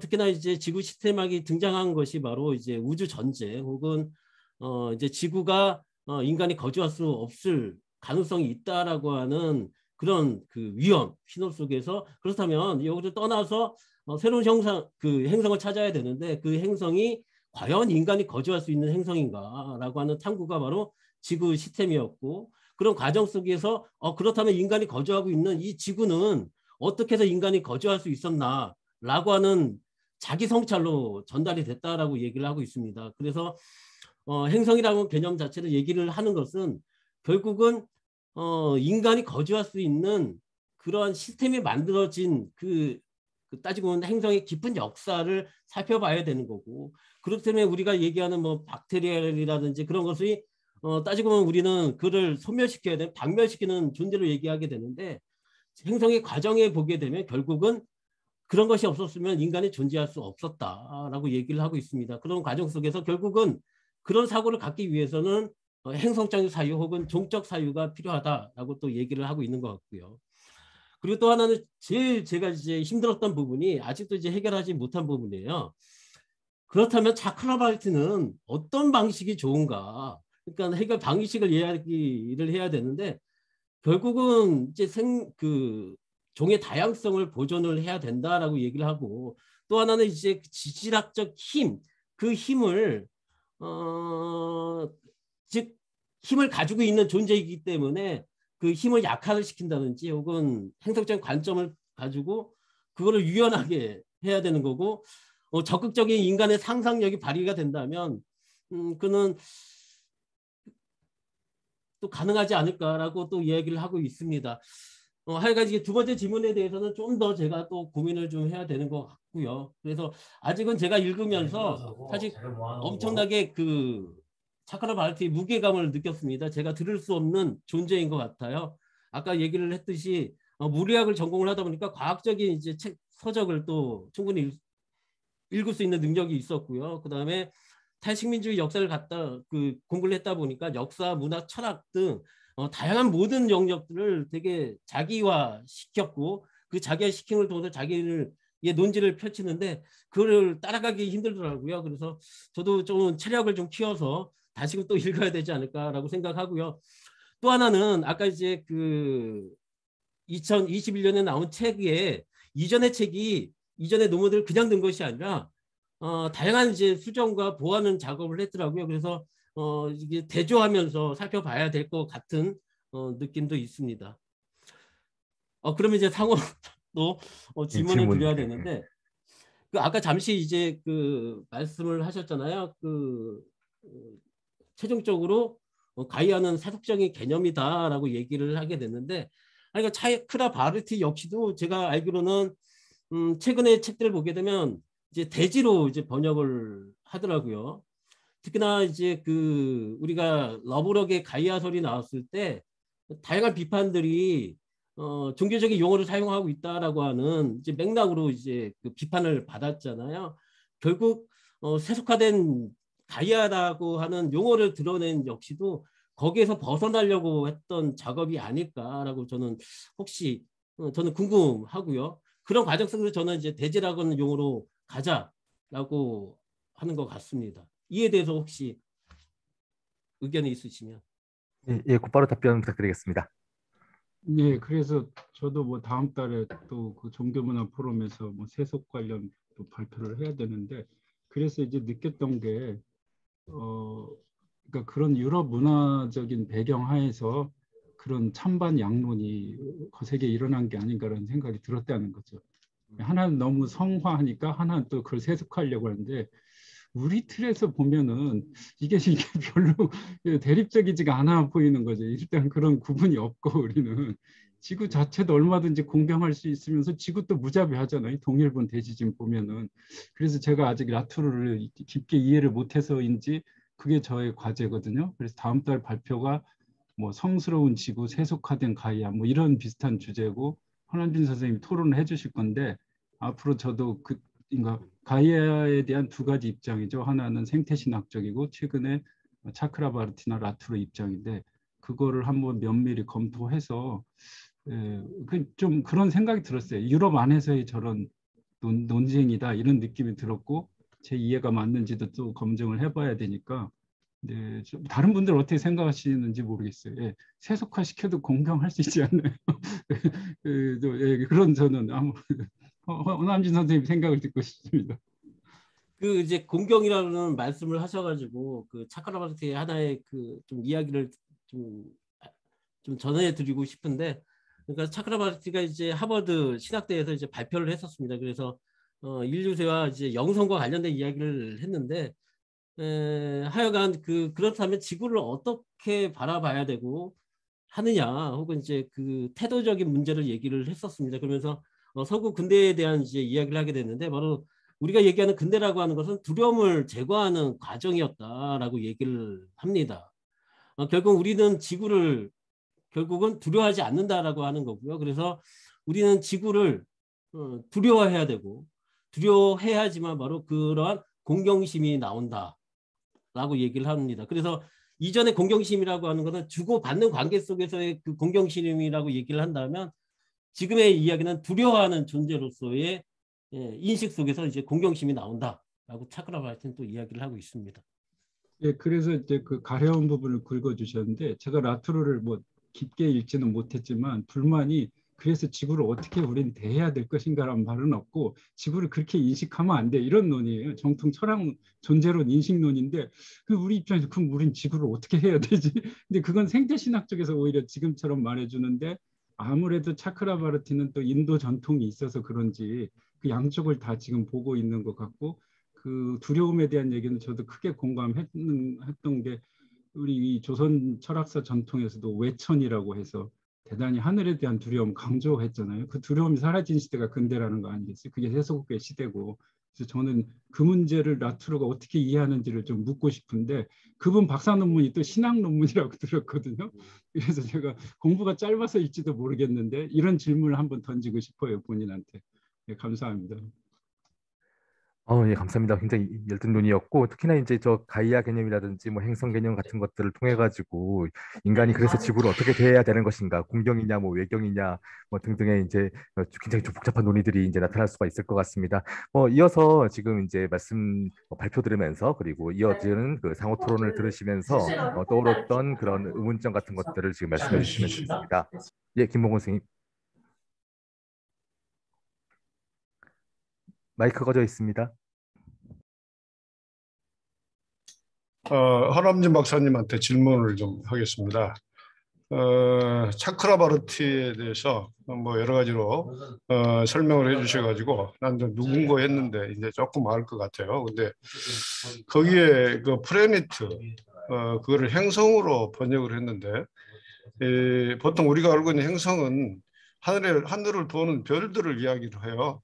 예를 들어서 항성, 행성에서 항성은 붙박이 별이고 행성은 이제 이 태양을 도는 뭐 금성이나 목성 여러 가지 것들을 이야기를 하면서 우리가 보통 천체 관측 대상의 행성 그렇게 이야기할 때는 지구를 흔히 이야기를 안 합니다.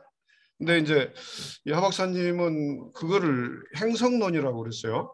제가 보기에는 행성론이 아니고 그 어떤 지구의 어떤 이제 몸체라든가 지구의 역사라든가 지질이라든가 뭐 여러 가지 것들을 포함하는 그런 지구에 관한 이야기인데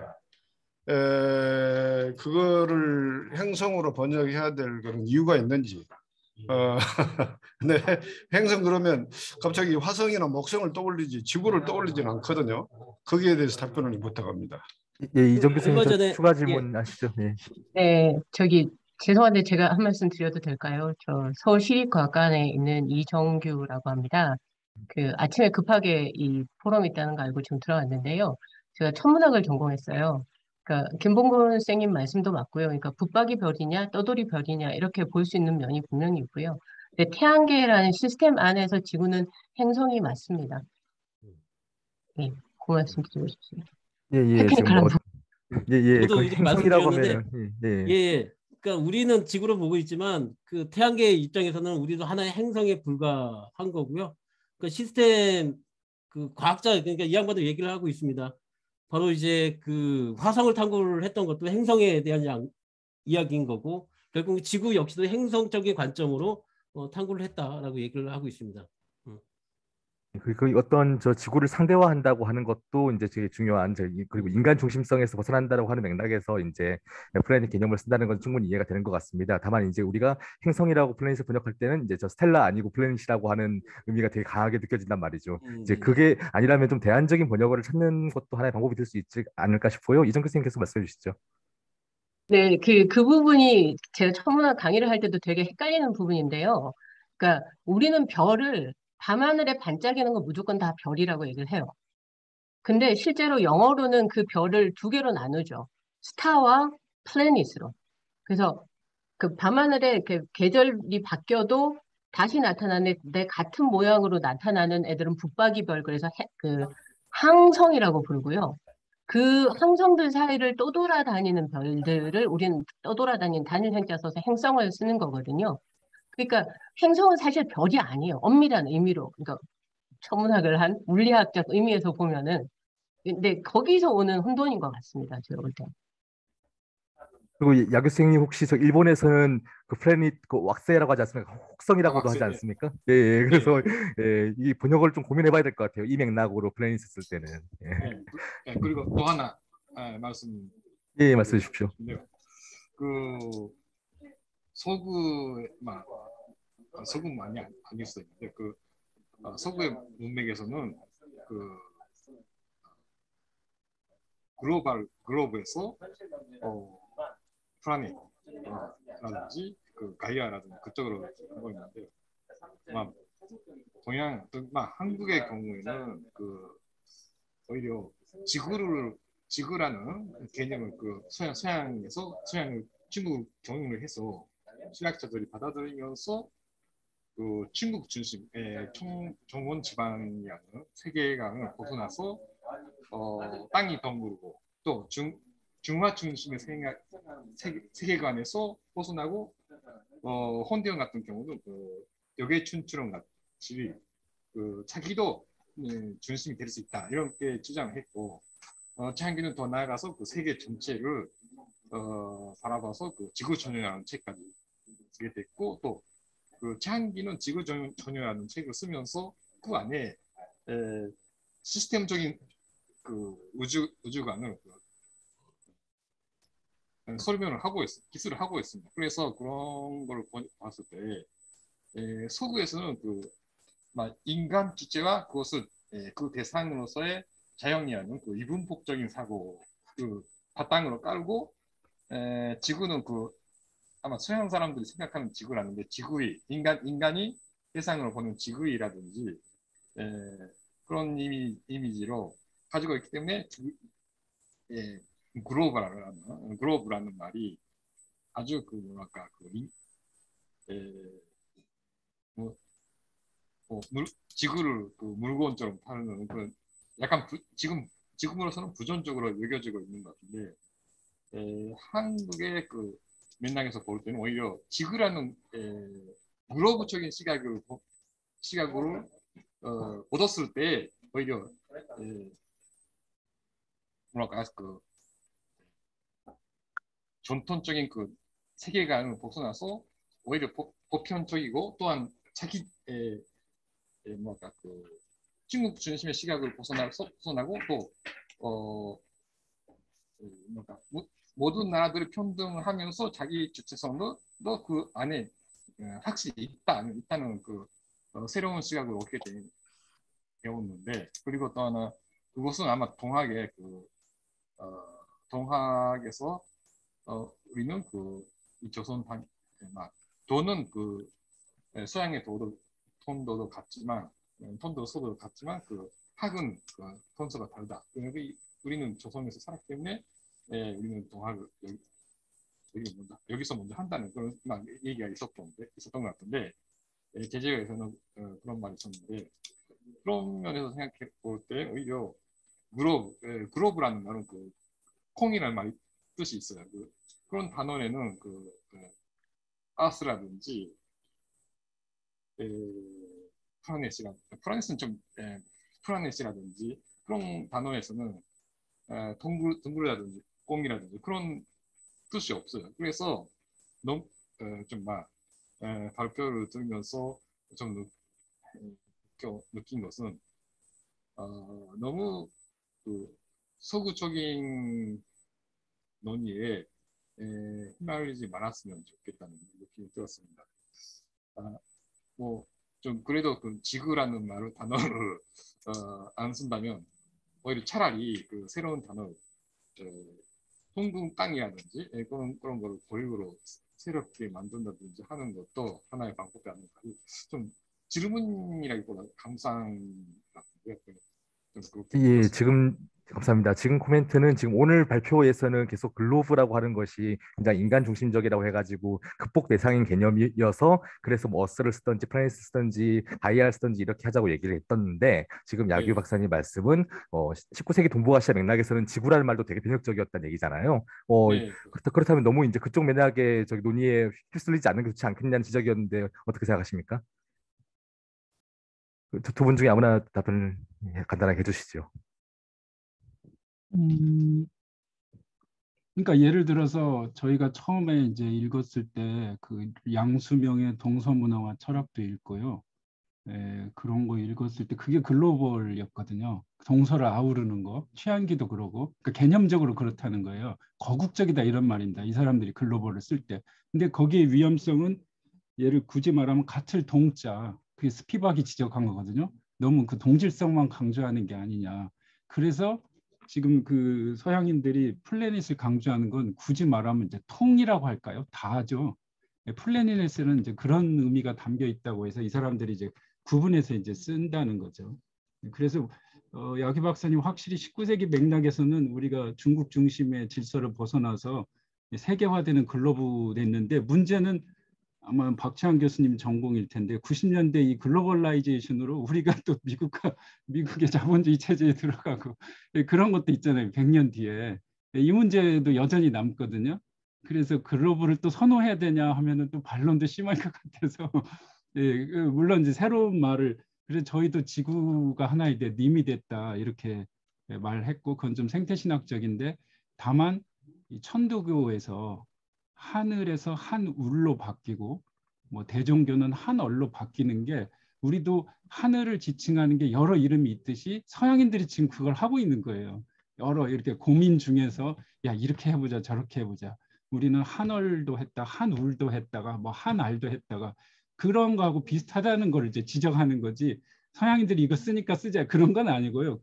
그네들의 담론의 지형도를 지금 분석하는 그 정도 차원이라고 이해를 해주시면 되고 우리는 어떻게 할 것인가는 이제 또 우리가 고민을 해봐야 되죠. 그리고 둘째 날에 이주영 교무님 이제 생명평화도 말씀하시고 이철호 교수님이 또 씨앗과 생명도 하시니까 그쪽 분들한테 이제 저희는 넘기는 거죠. 그 저기 작업을 그렇게 이해해 주시면 고맙겠습니다.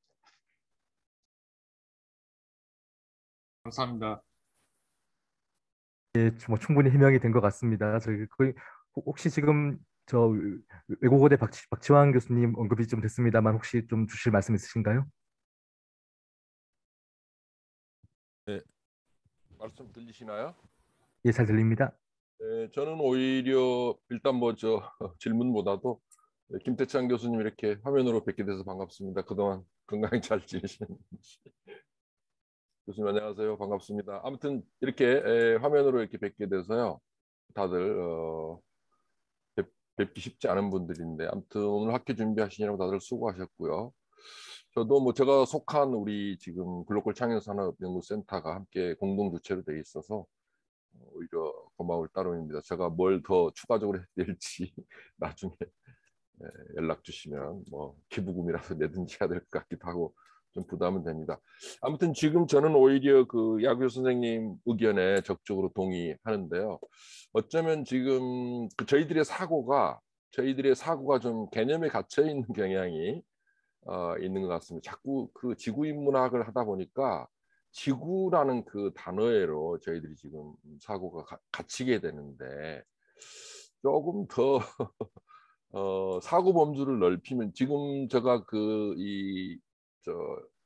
학술대에 들으면서 또 이렇게 논평 들으면서 지금 뭐 논문들 몇 개 좀 찾아봤습니다만 아무튼 이 멀티버스 물리학에서는 지금 그 다중우주론을 얘기하고 있는 이런 상황이라 사실은 약간 좀 태양계적 사고가 필요한데 자꾸 저희들이 그 지구로 포인트를 맞추다 보니까 뭐 생명이니 자연이니 인간이 이런 얘기가 좀 국한되는 경향이 있는 것 같습니다.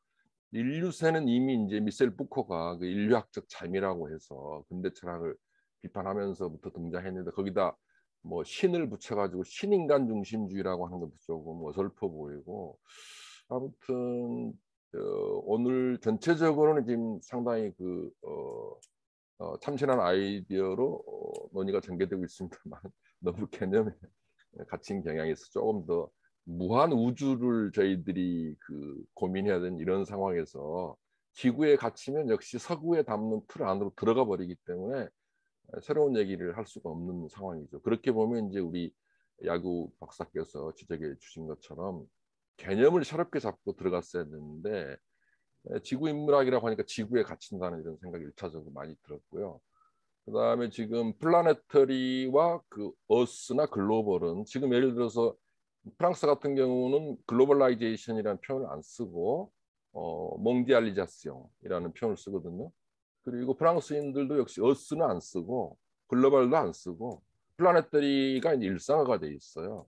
그 사람들은 그게 지구예요, 플라네터리가. 그래서 어스와 플라네터리와 글로벌을 구분할 필요는 없다. 그냥 지구촌 전체를 이렇게 하나의 관점에서 바라보는 그런 용어일 뿐인데 그게 이제 영어로 우리한테 들어오다 보니까 어스도 들어와 있고 글로벌도 들어와 있고 플라네터리도 들어오다 보니까 그게 서로 다른 것으로 저희들이 좀 이해하는 경향이 있어 보이는데 그냥 지구적이다라고 하는 그 뜻이라고 그냥 이해하시면 좋을 것 같고요. 새로운 용어를 한번 찾아보면 또 좋은 방법인 것 같기도 합니다. 어쨌거나 감사합니다. 지금 저희들의 논의 속에서 저희들이 놓치고 있는 게 뭐냐면은 이 기독교 중심적이다라고 하는 언급이 좀 빠져 있습니다. 근대성의 비판은 제가 볼 때는 기독교성, 크리스티아니티에 대한 비판인데 그 부분이 조금 빠져 있거든요. 그러니까 그게 이제 어떤 형태가 됐든지 간에 하나의 시선으로 지구촌 전체를 바라보는 이런 입장이 이 지구 인문학 논의에도 묻어 있기 때문에 아까 그 칠레의 그 무슨 무슨 그 칠레에서 인류세 선언 같은 거 예. 이게 상당히 이제 고무적이거든요. 그러니까 이제 저희 대한민국도 이 코리안 그 안트로포센 선언 같은 게 필요한데 아무튼 뭐 글로벌은 그렇게 개념에 저희들이 얽매일 필요는 없는 것 같고 사실 지금 오히려 저희들이 궁금해야 하는 거는 과연 저희들이 글로벌 컨셔스니스, 플라너터리 컨셔스니스를 가지고 있느냐 없느냐 이 차이인 것 같아요. 아직도 지금 저희들은 이 글로벌 의식을 갖고 있지 않은 이런 경향이 있고 뭐 내일 발표도 제가 말씀드리겠습니다만 지금 우리들이 경쟁하고 에너지를 모아야 하는 것은 도덕 경쟁이다.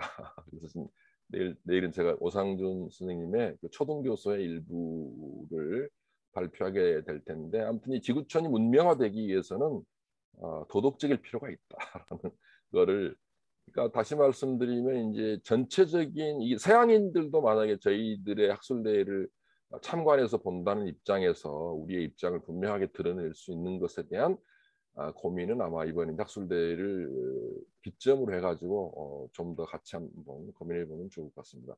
네, 말이 길어졌네요. 죄송합니다. 예, 중요한 제안을 많이 해주신 것 같습니다. 답변 듣기 전에 저 서강대 김용혜 선생님 말씀을 또 듣고 합쳐서 답변을 듣도록 하겠습니다.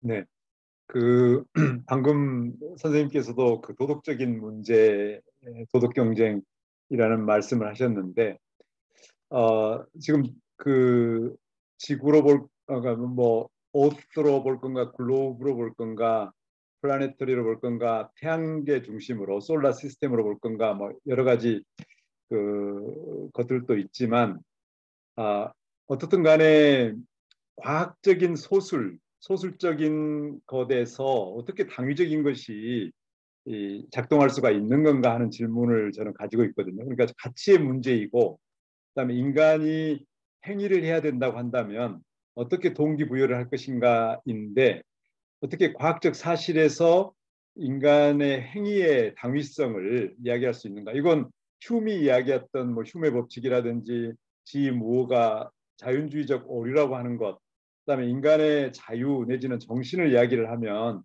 결국은 인간이 행해야 될 것인데도 불구하고 어떻게 동의할 수가 있겠는가? 아까 아프리카는 아프리카의 지구가 있고, 뭐 칠레는 칠레 지구가 있고, 서로 다른 상황에서 지구를 바라다 보고 지금 자기의 삶의 생존도 그렇게 볼 것 같은데, 이게 저는 이제 호주의 아까 그 차크라바르티라든지 해밀턴이라든지 이 사람들 캔버라 산불 이후에 가지고 있는 의식 같은데 좀 체험이 서로 다르지 않는가 하는 생각이 들어요, 여전히. 그래서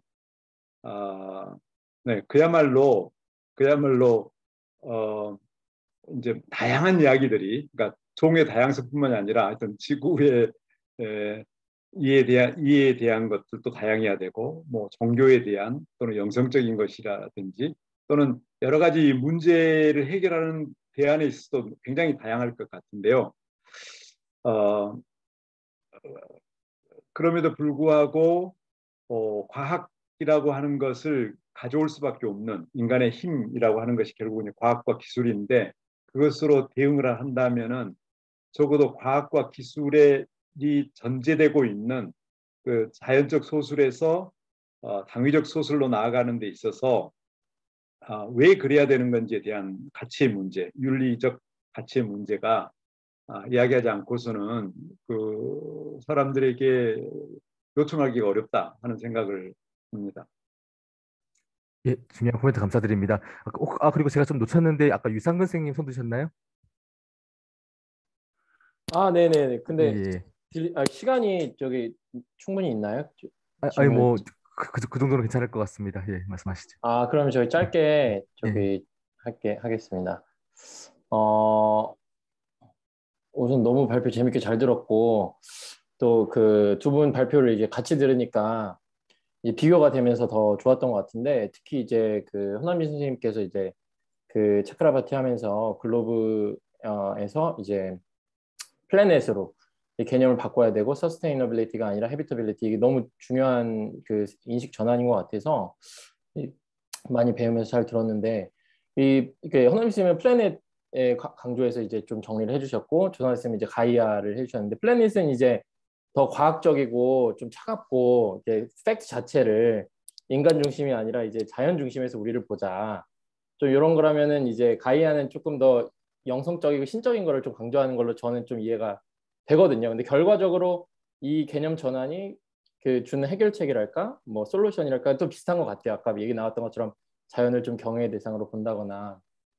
근데 하나는 좀 신학적이고 하나는 과학적인데 좀 결론은 비슷한 것 같아서, 이 가이아로 개념적이 하는 게 좋을지 플래닛으로 하는 게 좋을지, 그런 것들이 좀 어떻게 비교를 해야 될지 되게 재밌게 들었는데, 그 부분 또 두 분이 좀 얘기를 해주셨으니까 제가 또 다른 질문으로 이제 그 드리고 싶은데 그거를 더 할 시간이 없을 것 같아서, 그래서 짧게 말씀드리면, 조성환 님한테는 이제 아까 경행 얘기를 해주셨잖아요.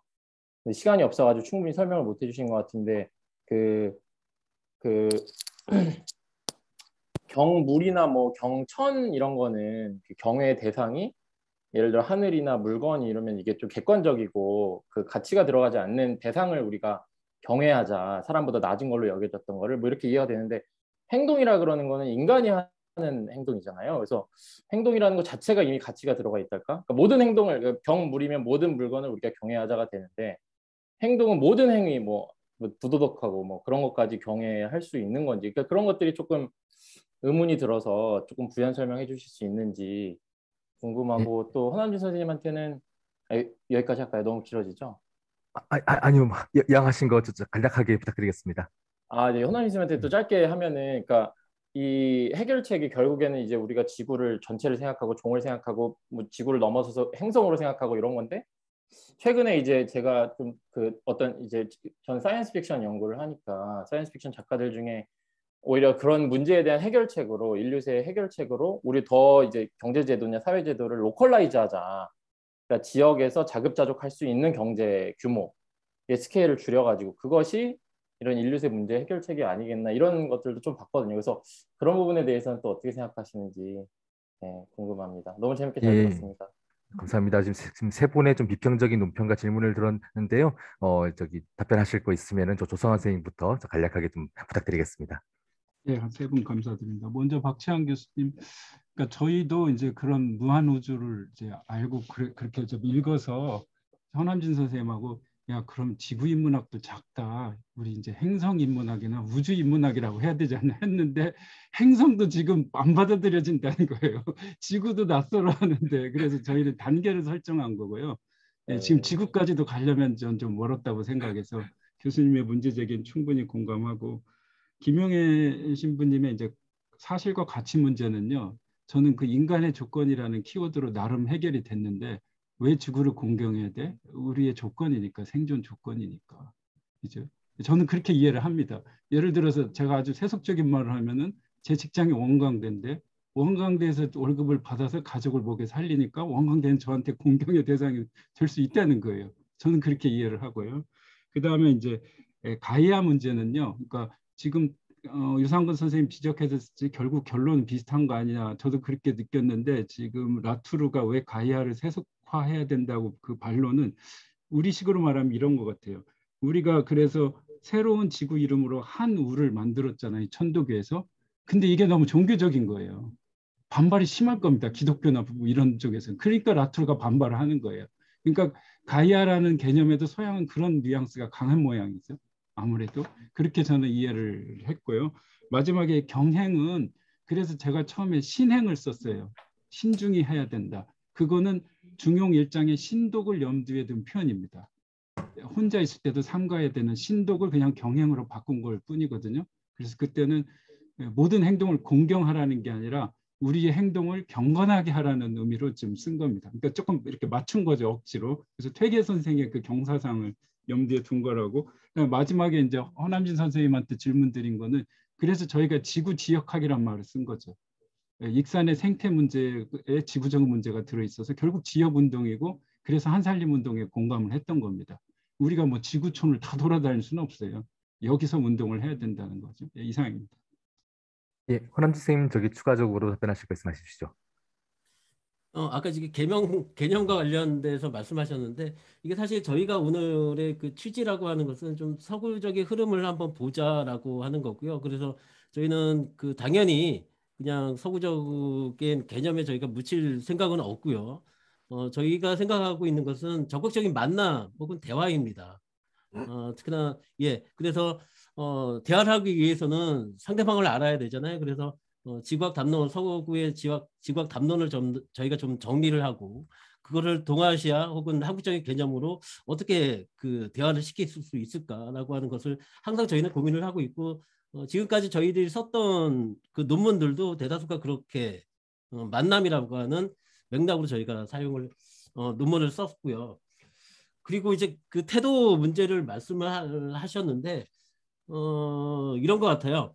두 가지 부분을 얘기하면 과학자들이 항상 요청하는 것이 윤리입니다.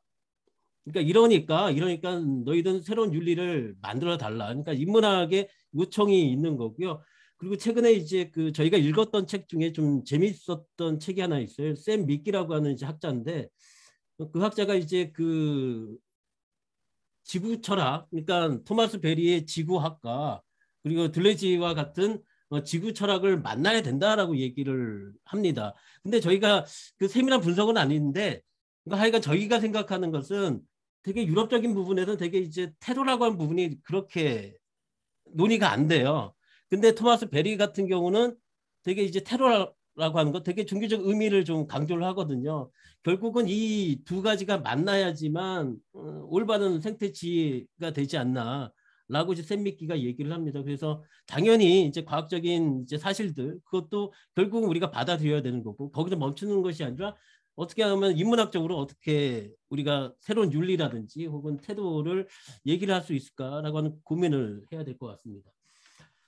그리고 이상근 선생님이 이제 그러니까 저도 요즘 SF를 그 재미있게 듣고 있는데요. 이제 보고 있고 이원진 선생님을 통해서 이런 사고 실험이 있구나라고 저는 생각을 했었습니다. 다양한 방식이 있을 것 같아요. 어떤 사람은 이제 우리의 이런 거죠. 그러니까 서구적인 생활 방식이 아니라 원주민 생활 방식 뭐 그런 방식이 확장돼야 되지 않냐라고 또 얘기를 하기도 하고요. 그래서 남반부의 그 생활 방식을 확장하는 것도 하나의 방법이 아니냐라고 얘기를 하고 있고, 그래서 저 같은 경우는 SF를 통해서 SF는 이제 사고 실험이잖아요. 그런 다양한 실험을 통해서 다양한 아이디어.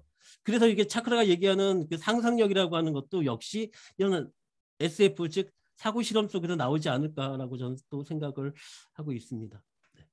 네, 감사합니다. 예정된 시간은 많이 지났습니다만 토론이 아주 뜨거워가지고 어떻게 끊어야 할지 모르겠군요. 지금 오늘 질문 안 하면 잠 안 올 것 같다는 분 한 분만 더 받도록 하겠습니다. 없으신가요? 예, 없으시면은 오늘은 이 학회의 나머지 일정에 대해서 안내를 드리도록 하겠습니다. 이 학회는 꼭 3일 동안 이루어지고요.